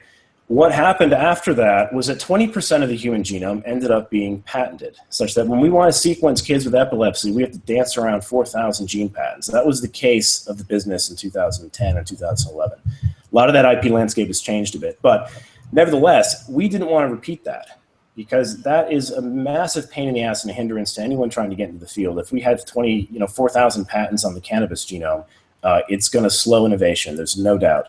And there's no reason that should exist. If you want to defend against that, the best thing you can do is put sequence public so there's prior art everywhere, so that people, you can overturn some of these patents that are making very broad claims.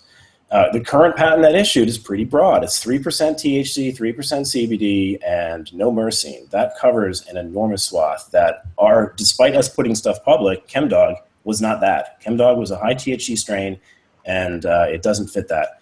So I don't know if that's evidence that worked. Yeah, but I wish we had sequenced something with CBD back then, and had that public, because maybe that would have kept that more in an open domain. Well, I don't think it would, because if there was massive amounts of market analysis that was done on that, and it was the case that all type 2 plants were myrcene dominant. All the stuff that was on the market was pretty much myrcene dominant. It could be the case. Yeah, I wouldn't know. No, it was the case. It was the case for sure. So if you go around and you still look, they're actually quite rare to see non-myrcene dominant type 2 plants, and that's just because people hadn't bred them for flavor, right? It was more of a wild type expression. And listen, I'm not trying to give you a hard time. I've got a ton of respect for you. I think you're one of the smartest guys in the industry, but I also got to have my say. So. No, it's fair enough. But just from a scientific perspective, do you want to see this in the New York Times and then held private? Is that the scientific method, or is it you put your data public and then the New York Times calls you? Because no one can verify what Phylos has done. No, right? Everybody does their own different types of marketing, and I think that Phylos has actually been quite clever in their marketing. To be perfectly honest, I don't think any of the genetics companies have really done anything substantial with cannabis in terms of breeding yet, which is what I'm waiting for. I think your microbiome test is great. The sex test, come on, let's be honest, it's a gimmick, and people were able to do it in '95. I did it my first time in '97. So, it's how useful is it really? Like who is growing plants for production and sexing them with DNA markers? Oh no, it's like a brewery. They just do that once or twice a year when they want new strains. But yeah, it moves. People buy it, so it's not as if everyone's diving into the feminized seed market with 100% faith. So well, I was like, I don't know if you saw the pictures from last week in Morocco. I just got back from Morocco with Rob, and the production farmers there have taken to feminized seeds like ducks to water. It's they've shown that it really is the preferred. But isn't Morocco like infamously known for just shitty weed and shitty hash? Well, people are trying to produce more consistency than they were in the past, and they definitely are. They're producing a hell of a lot more flowers, and a lot more biomass, which is the point of your hash producing region. And there's hash is population hash. What we see in North American markets, which is single cultivar, one genotype hash, you don't see in hash producing regions. It's just not done that way. It's done from populations, right? So, and from a production standpoint, it's a hell of a lot easier to plant 20,000 seeds than it is to plant 20,000 clones. It's less resources. So, when you start seeing some of the varieties and some of the varieties that we developed that were presented at CanMed, they showed that there is less variation in the seed lot when grown from seeds than the variation that you see between grows with the same clone. So it is possible to develop varieties that are true from seed. It hasn't really been done.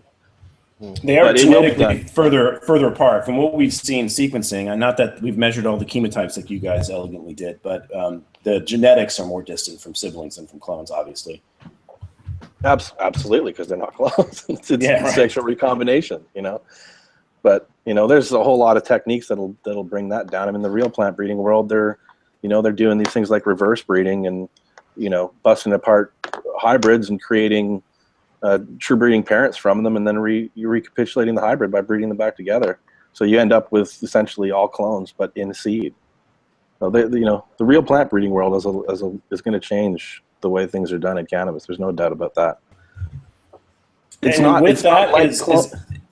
going to. I think you're right, and that's going to come with marker-assisted selection, and that is going to be a requirement of a DNA measurement that looks at 10 or 100,000 markers across the genome to track the very traits that you're trying to breed, whether it be early flowering or fast growth or high myrcene, low myrcene content in particular types of CBD strains. That's what is shown to be the case in every other ag market, and I don't see any reason why, if it works in $2 per pound tomatoes, it's not going to work in $1,500 pound cannabis. There's just a bigger economic gain to be had. Yeah, and it's just there's a lot of research to get to that point. So when we sat down after the Emerald Cup last year, you guys had talked. We all talked a little bit about getting together a consortium of all the the people that are interested in genomics and trying to find projects that can all be worked on together, right? And so we can split up some of these costs and not have everybody trying to battle over this. Well, I think the first part of any partnership would be making sure everyone can see your data. Collaborations don't work if you're hiding your shit, but that's just me. Once that hurdle is cleared, anything is possible, you're saying. I think it just irks me that if they are filing IP on the genetics people have gifted to them, that would be really unfortunate. And they are going to turn into a breeding company. There's no doubt in my mind that they will. Listen, they're not filing any sort of IPs, that's for sure. But because, first of all, you got to understand that almost all the materials they got, all they got is the genetic information. They don't have the living materials. Well, you have to be careful these days because look what Monsanto did with corn. Talk about picking up the ball and running in the wrong fucking direction. And sooner or later, some of these seed breeding companies and others are going to head right down that very same path, So it's a bit of a sticky wicket, as they say in Canada, right, Mark? Just kidding. Something like that. Yeah, it's actually sticky wicket A. It's sticky wicket A. Sticky dab tool. Yeah, I got those all over the place. Well, Kevin, I still have a bunch of samples, and I've been collecting a lot more stuff recently, clonally, that we're going to chemotype everything. And I've got the majority of your kit, but every time you guys send me something, there's something missing. So I still do intend to get you that, but we need to go over the kit and figure out the parts that are missing. You never told me stuff was missing. Come on, you've had that for months, and you're gonna throw me under the bus like that without having. No, I'm not throwing you under the bus. I'm telling you, I have a bunch of samples I'm going to give you. Okay. But let's make that happen. That's and it's up to you. I resonate with what Sam's saying here. Is we are not about forcing people to put everything they have public. That's not the point. It's just if you say you're going to do it, it'd be nice if you did. But if you want to keep it private, you can. We're not. We don't have a stake in that fight. I have no interest to make it private. One thing I'd like to do is look at the variability that's available in the patient system versus the corporate system in Canada. I think that would be a pretty interesting. That's a good point. Is the diversity there? I bet there's more diversity out in the dispensaries than there are in those large production centers, right? Yeah, that's what I'm thinking too. So we just need to find a way to collect whatever we can get out of the LPs. Of course, you have to have someone that signed up to each one, and then it's that person then has to buy the entire catalog of the company. So I'll do it. Yeah, if you're anybody that's a registered patient, if you're listening and you're a registered patient under the ACMPR in Canada, and you want to donate material that is, we're gonna have to develop some kind of chain of custody thing. But I'm really interested in looking at that. So anybody who wants to be involved in that project, please get a hold of us somehow, and we can figure out getting samples. Everyone, let's get a hold of you somehow. I would encourage you to look into the microbiome of that market as well, because there have been a couple recalls based on Enterobacter and a few other contaminants that have occurred. And the paper we just put out shows like 2/3 of the samples we sampled here at Mass had Clostridium botulinum in it. And it won't be picked up on an aerobic 3M Petri film because it's an anaerobe. Yeah. So, and that those spores are pasteurization resistant, although I think it's at 125. Don't quote me on that, but you can kill them. But there's a temperature that some drying and curing won't kill, and if they get in your oils or any water-based hash, there could be problems. Yeah. Are you? I know you were investigating getting into the Canadian market and showing the regulatory bodies that it was sufficient. Are you having any success in that? We haven't pushed that hard into Canada yet. No, we've been mostly focused on here in the States, California, Nevada, Colorado, and some areas where it's fully legal and it's not as. I think there's still a little bit more room. Canada appears as if it seems to be pretty locked up in terms of who gets licenses and how you operate in there. We're just not as familiar with it, I guess. What do you think about taking hash, treating it in the overhead of liquid nitrogen as a way of getting rid of any little creatures that might be crawling around on it? Freeze them to death, in other words. I don't know the data on cryogenics with aspergillus spores. That's actually a good question. That might do it. It's there we go. File a patent on that. Go. Already did. Yeah. Have you tried microbiome sequencing of resins? Like, there's, obviously the market in Europe is a lot different than the market in North America, and hash is pretty dirty. So, it'd be interesting to see the level of contamination. We've gotten DNA out of it, and it has. There has been folks who've sent us pure. It's probably water-based hash, is my guess. We don't know anything about how it was produced, but I would assume that would foster a microbiome, and it probably plays a huge role in metabolizing and changing some of the cannabinoid profiles, because those bugs are all active, hydroxylating different parts of the compounds, and so I know we'd love to. We're not in a good state to do that. You'd have to send us DNA, and we would be interested in knowing what's in there. Did you see Kevin? Did you see the Moroccan paper where they extracted DNA from cannabis resin? I thought I sent it to you. I might not have. They actually did a paper where it was a French group, and I think it was a French group, and they did DNA extractions from hash. Yeah, it's in there. We've certainly gotten yeast and mold signals off our qPCR from DNA. I just don't know how it was produced. People send us DNA, so I've got no idea whether. You imagine if you put these things through a CO2 extractor, it's going to rip a lot of these bugs to shreds, but not all methods produce it that way.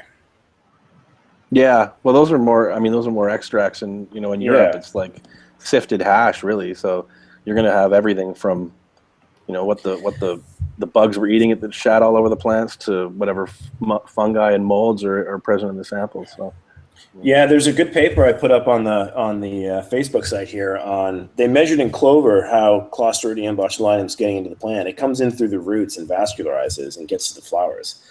And so I think that's where most of the actual vasculature is, or most of the microbiome is actually coming from. I don't think it's from people necessarily, trimming it with dirty hands. It has to do with the soil that you're actually growing.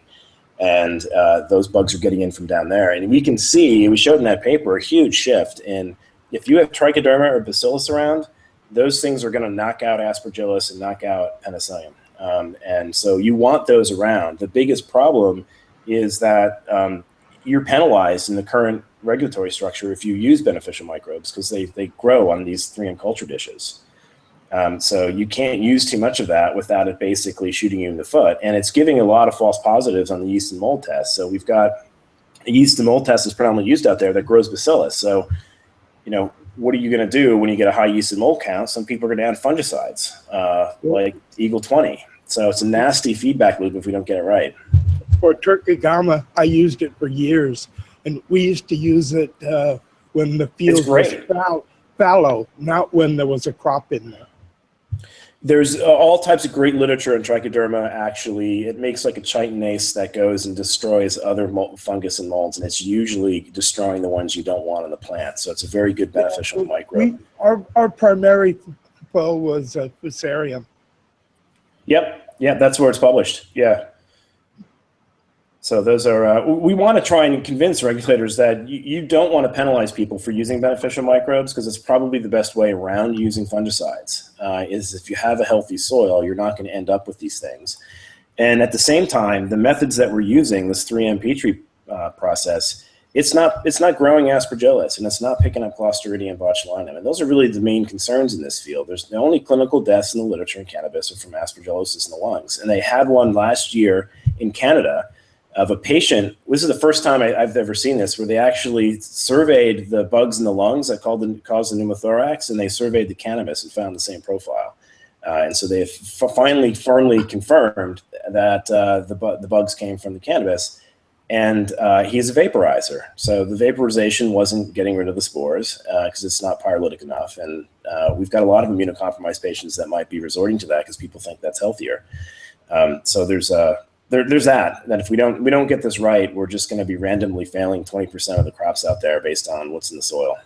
You know, what I always recommend is when people are doing extractions, to avoid getting a lot of that nonsense, is to, number one, in the bottom of your extraction chamber, no matter how crappy it may be, or it might be a pipe that some jerk welded together, before the stuff gets out of the pipe into the lower chamber, there should have about a 5 or 6 inch layer of 5 to 7 angstrom molecular sieves. Molecular sieves.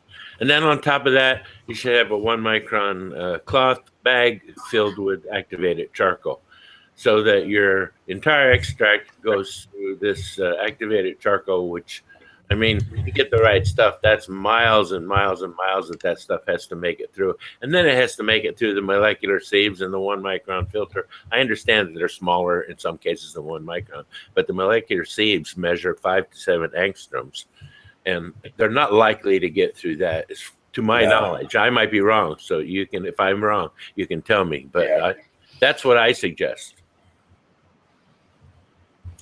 Yeah, the extraction world probably makes a lot of this stuff moot. There's probably a lot more safety there. I think the only issue is if any spores get through, that does make the prime environment for Clostridium, and that's what Colorado recently put some paper out about their concerns of this getting into the oils. But I don't know if they've actually detected it or how frequently they detected it, but they're issuing some warning statements.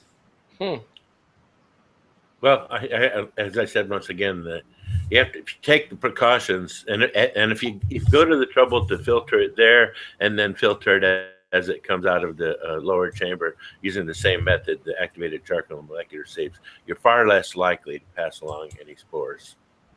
And in addition to that, on occasion, when I've had any suspicion, long back whenever I first developed my method for separating trichromes out of a crushed up mix, I was looking for a method to get spores and fungus out electrostatically. And I was researching a way to find the right frequency that would attract them out in a electrostatic process with a plate up above. And one day I dialed in a certain frequency and turned it on, and all the trichromes jumped out of the mix and up to the top thing. And lo and behold, serendipity at work once again. I discovered how to separate all the trichromes out of a given amount of crushed up marijuana. And I was still left looking for the method to get rid of the spores and stuff. But I thought I was heading down the right road when I bumped into that by accident. Well, on a side note, I just took a terp dip of the mojito. What a wonderful terpene profile that is. Fruity, delicious wonderfulness. Swamp boys. What's that? Swamp boys. The rest of us are sitting here going, I don't have any goddamn mojito terps to smoke. Tony does. Prevalently online. You could get them in all 50 states. and all the provinces. In all provinces. Yeah, I bought a bottle of them. It didn't last long. Talk about somebody being paranoid about spilling something. I've never been that paranoid about anything in my fucking life. Tiny little bottle that you had to tilt it to one side to get anything in it at all. And then an eyedropper on probably a molecular eyedropper that they sent along with it to get the stuff out. And then, not knowing what I was doing, I probably put a fourth of it on the first try because I dropped it I dripped it down a joint like a fool. And the rest of it, I very propitiously took extreme care to dip it in the bottle until the bottle turned amber, like the one Tony's always showing, until it was all gone. And I found myself using a dab of oil, trying like a sponge and a squeegee, trying to wipe more of it out of there. Yeah, that's natural. You did the right thing, Indra. I figured. Amazing stuff. I don't care what anybody says about it in the comments over there. Once you try this stuff, listen, I smoked joints for 53 years, I guess, and all told. I started smoking joints at age 17 in Vietnam under fire behind the front wheel of a deuce and a half truck that we had to jump out of and jump in the ditch to keep us from being shot to death. And a black guy flipped me a joint because I was pissing myself. My pants were literally wet. I was peeing on my leg because bullets were hitting around us, and they were hitting little rocks, and the rocks would explode and hit you in the face. And that just scares the living dog shit out of you. And so he flipped it over to me, and I took a few puffs off it. And then the next thing I know, a rock hits me, and I look up, and he's like, "Give it back." I guess my first experience was bogarting a joint in Vietnam.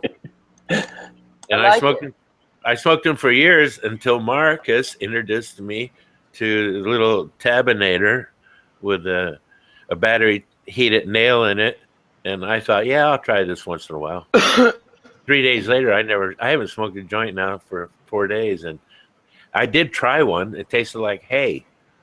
So that's what they taste like to me, just burnt plant matter. I'm just like, I don't have the love. I used to just love joints, but it's been almost 15 years since I smoked one.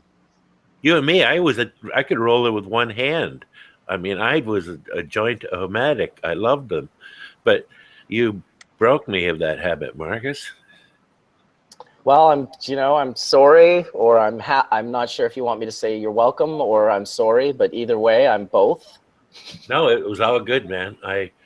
Instead of smoking 15 joints a day now, I just fire up the nail thing about 4 times or 5 maybe, and does me very, very good. I'm very happy. If you have an interest in, I'm sure you probably have many ins, Kevin, into Canada, but I could point you in a couple of directions if you want to look into Canada as something you want to pursue with your business. Yeah, how do they run the testing up there? Is it do they have labs province to province, or is it all sent through one testing? No, there's a series of labs that are licensed to be able to handle cannabis. So you'd have to deal with one of them. Right now, everybody is doing the same petri dish kind of test. What was the lab? It's what's prescribed. What lab did you use, Mark, to test the seed oil I made for you? The seed oil I sent to 3 separate labs in British Columbia. I would have to go back and look at those papers. They weren't companies that were generally working with cannabis from a medical perspective, but they were companies that had tested hemp for protein powder isolate percentages, as well as for the quality of the oil, for the breakdown of the oil, of the EFAs and all the goodness in there. Well, they were competent labs, though. Yeah, all 3 of them were competent labs. It's a little bit different in this sort of cannabis industry here in particular, especially the way our government is choosing to go about it. I think it's definitely still like, I'm sure Chimera agrees, like there's a lot of room to move for a good lab to come into Canada and start really, the same way you, John, want to talk to the fire marshals, it would be nice to have a group of competent people that are coming from this particular industry that would be able to help with the way testing is going to be done in the future, I think, personally. Yeah, one of the problems with the question about me doing business there, you already know the answer to that, silly man. Well, one of the problems with the labs in Canada, I find, is that all the prices are really ridiculously high. If you want a full complement, it's like it really gets up there compared to the prices in California and even Washington. I find it's really insane. Yeah, we probably run into California labs is half of them don't know their ass from a hole in the ground. A friend of mine had some oil that he took to the lab 3 times in a row. Twice they pronounced it crystal clear clean. 3rd time they said it was dirty. 4th time they retested the same stuff they took out of the refrigerator and decided it was clean as a whistle. So how can you go to that kind of a laboratory for anything other than to throw your money away? What were they testing? Heavy metals, pesticides, or microbials? No, they were looking for THC content CBD? and residuals. And Yeah, if you want to do the full spectrum up in Canada, you end up spending $1,000 a sample, which is kind of ridiculous, you know. Yeah, it's a little bit much. Yeah, well, it's like when you can get terpenes and cannabis done in the States for, roughly $100. I mean, it just doesn't make sense to me. But I think what happens is there's not enough volume right now. Maybe there's not enough competition. You can get it done in China for $20. Yeah, well, our sample cost was about $30 down in California, I think. So it's it definitely does. There is a cost. Once you got to factor in not just the consumables cost, but also your lab tech and everything, right? So yeah, freight's more to China than the lab test was for a complete panel. In order to have reproducible results, it has to be done in a lab that's ISO certified and has quarterly audits to make sure that not only the instruments are up to speed, but also the people and the technique is up to speed. Or else it is, just like what John said, throwing money away. You're going to get results all over the fucking place until this thing gets entirely standardized, just like the way it should be for all other industries. Yeah, and you've got to also know that a lot of these folks are forced to buy used equipment because the companies that make them aren't going to sell to anybody that touches cannabis if it's more than 10 grand. At least in the States, there's all this anti-money laundering, know your customer regs. That's right. Yeah, you can't set up anything in a laboratory for 10 grand, except maybe some glassware. Yeah, Biolumix, they got bought out, and the new company totally cut them out of the space. I mean, they honored the companies that already had invested, but they weren't taking on new cannabis clients. So that's definitely a good thing. Those things don't pick up aspergillus either. Yeah, but they are. People are using them though in the space. So yeah. Dave Hutchinson says that. Sorry, go ahead. Dave Hutchinson hit me up on Facebook chat here. He said MB Labs on the island do full cannabinoid and terpene profile for under 200 Canadian. Yeah, it's still expensive, but yeah, it's not. I mean, when you think about it, you get that, and then you add on your microbials and your heavy metals, and you're easily up over $500. Mm-hmm. But yeah, MB Labs are good. I'm not in love with their lab format or their lab report format, but the information is definitely there. No, this is perhaps, again, maybe one of the unintended consequences of the DEA's lackluster decision earlier in the summer to do anything about changing the schedule. If they would have at least knocked it off the schedule, I mean, all kinds of universities and all kinds of people would love to work on this, but because, again, it's Schedule 1, it makes it prohibitive for the investment, or it makes it prohibitive in terms of risks for someone who wants to get involved and, solve these problems or standardize the testing in the industry. Yeah, a lot of the labs in California are scared shitless after that came out because they've been testing it for a very long time, and there's a huge record of them doing so with the results. And nobody's really sure how that's all going to shake out now. So a lot of them are ceasing operation. Really? I didn't hear that. Who's shooting down? Who's not operating? I don't have the list here. I just had the email from a friend who informed me that a business that he and another person who's well-heeled with money were considering opening a lab in California. And after they got done with the current regulatory stuff and the applications and so forth, and looked around at what was going on and examined a few other companies for viability and long-term income return, they decided not to do it after all. Yeah, well, testing is going to be one of those industries. It's going to be it's a service industry, so it's going to be a race to the bottom in terms of price, right? And so well, that's regulations. The regulation industry, the regulations haven't hit the testing industry yet. So you've got, if you could take one sample to 10 different labs in California and get 10 different Well, now wait No, a I know second. that. There is a $1 billion drug testing industry that's testing urine. What we need to do is we need to take those people who are testing urine and use that infrastructure to test products that people are going to use, and not waste product. That's exactly what's going to happen. No, that's what's going to happen for sure. It's good. Those guys. Yeah, because they won't touch it while it's federally legal or illegal. But if it does become federally legal, they'll roll in and stomp all over the little guys. Well, and those are the testing companies that now provide the HPLC standards, so they have to have a Schedule I license, right? And they're, again, entrenched in the same type of analytical methods, which is basically HPLC, to make sure that, these compounds aren't in people's urine. And then you got it's $1 billion industry. And then you got these jokers who've now said they've developed a breathalyzer, which is a load of steaming horse shit that can tell on the spot whether or not you've been smoking pot. And it's just not.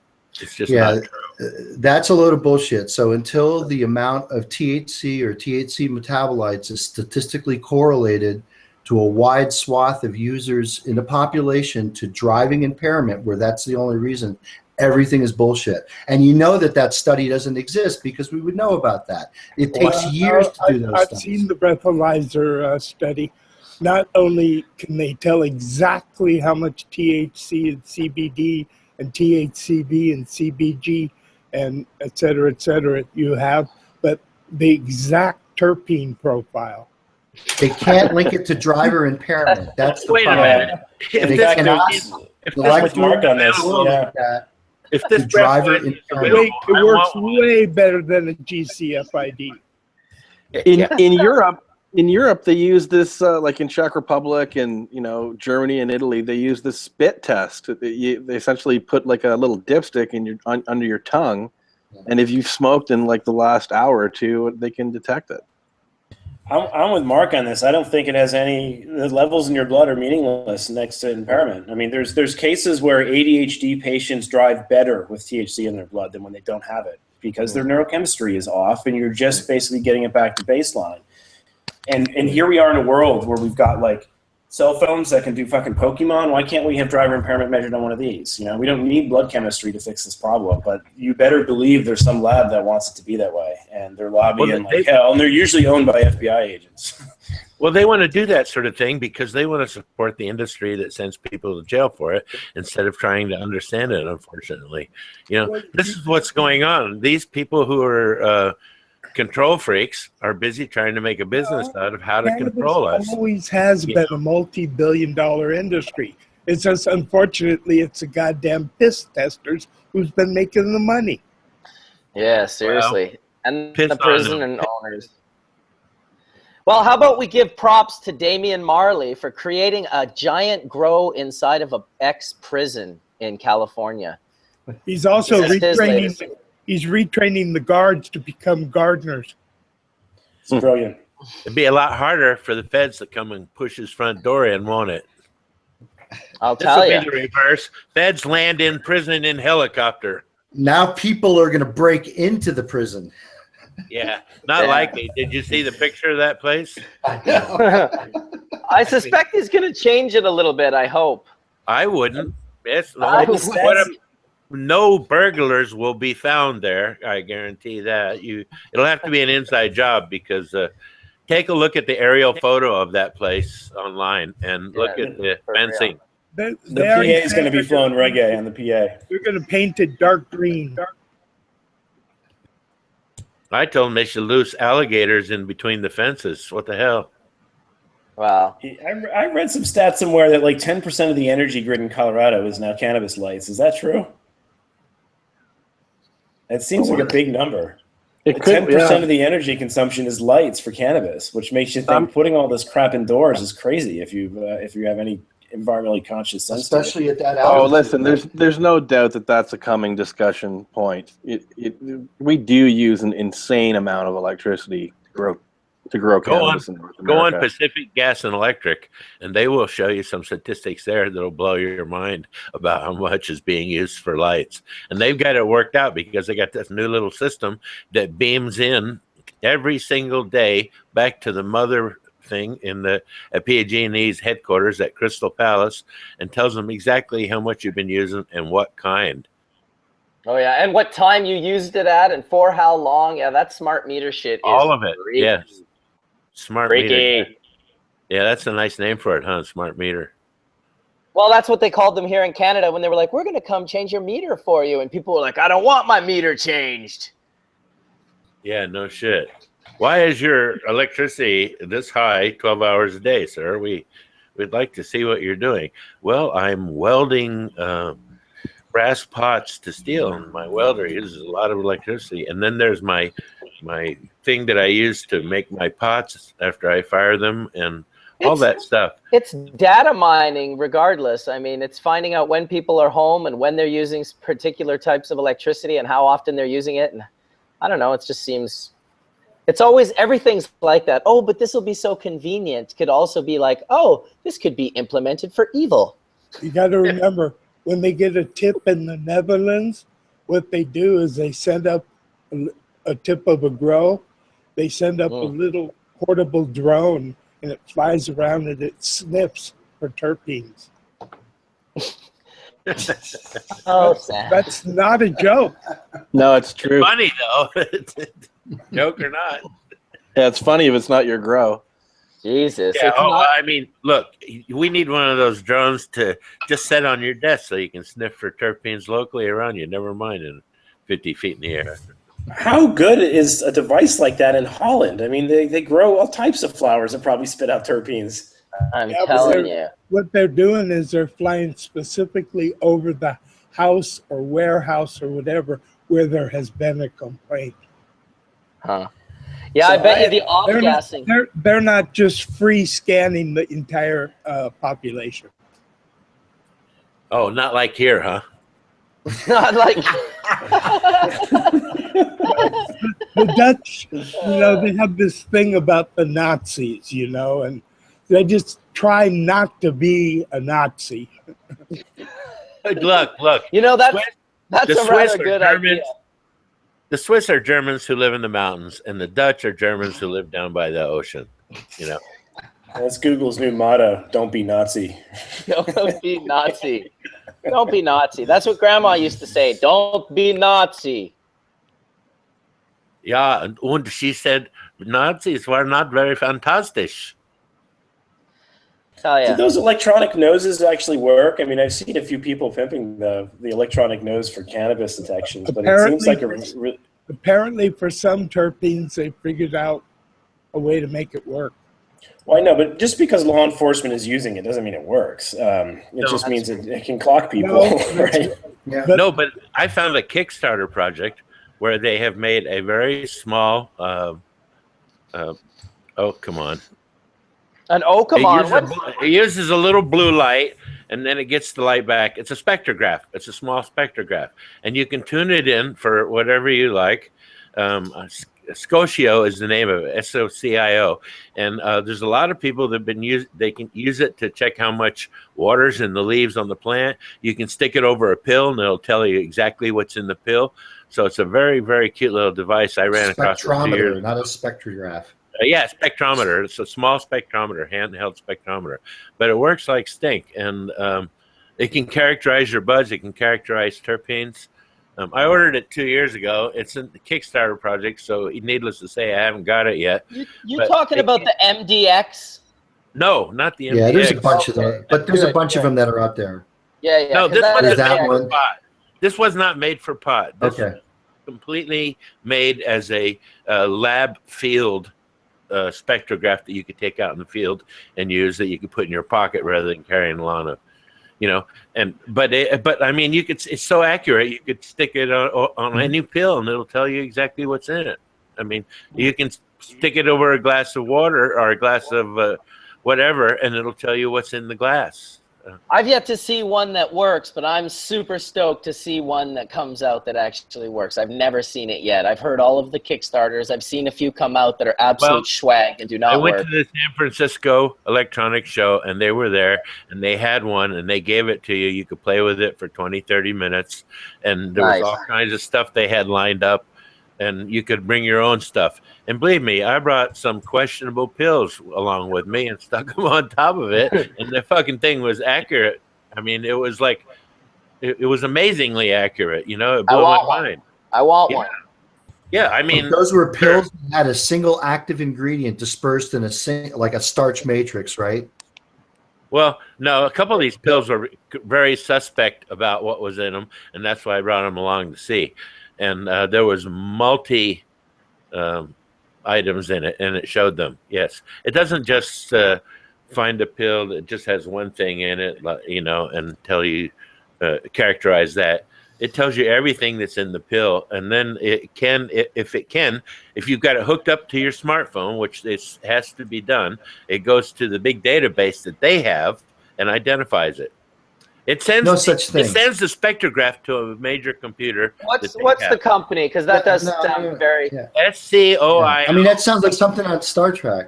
SCIL. It's a near IR spectrometer. Just like the Canalizer 420, just like Sage Analytics thing, just like the one that Mark's talking about. Mark, no, FaceTiming on an iPhone is right out of Star Trek. So we can acknowledge that certain things from Star Trek are now becoming a reality. Oh yeah, I would just like to know, Mark, I would just like to know the name of the company clearly. SCOI. Oh, it's an Israeli company.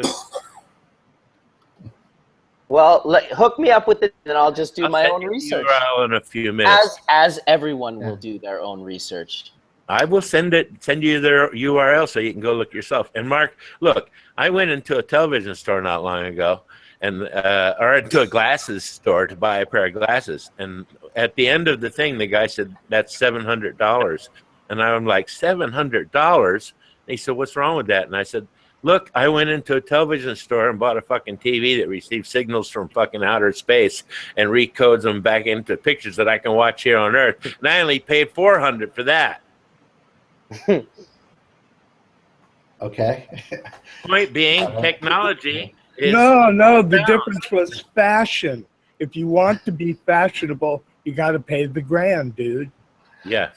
Anyway, technology is like...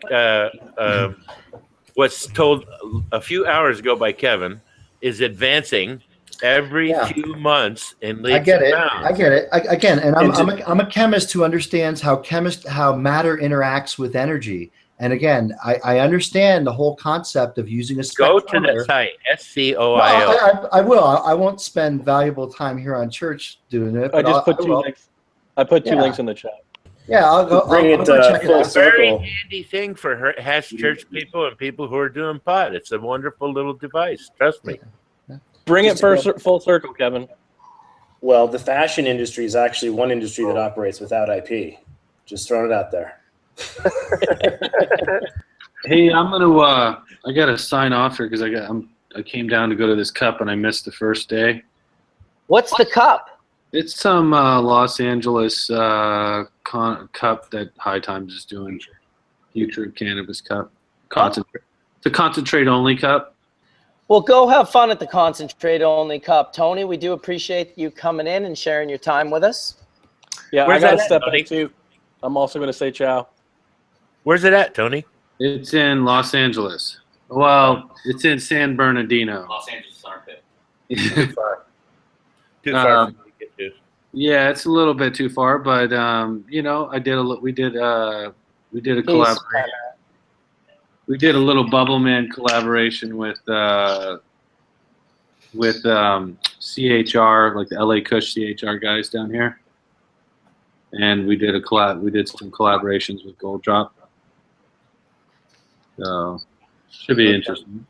Wish I could have made it, but if it's further than 300 miles away these days, I just read about it or watch it. Well, what about the Emerald Cup? That's coming up. Yeah, I was thinking about going to it. You know, a lot of these cups hold these discussion panels, and I've listened to a lot of them, and it's kind of disparaging to hear some of the bad information that they're handing out about extractions and how to work it. But I don't... You know, I'm torn between the devil and the deep blue sea because I'm afraid if I go there and pass out too much information, I'll be sabotaging myself. But I do like to go to those things, and I do think I'm going to go to the Emerald Cup. I have a problem standing up long periods of time, but I'm going to do it anyway. I always sit down. Yeah. Bring an extra chair. Yeah, I'm always. I will. We'll get you the VIP treatment, Indra. All right. I'm not sure what to say about that, but thanks.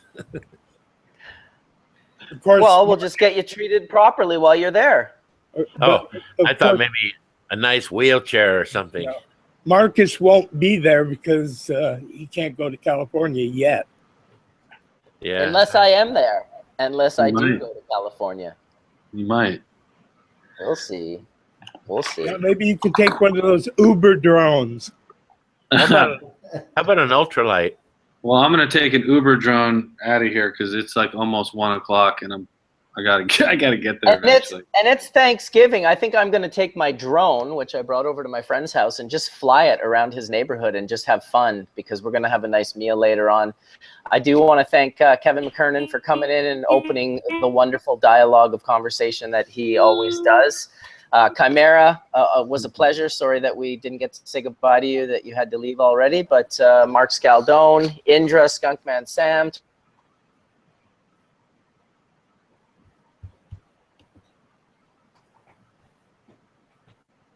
Oh.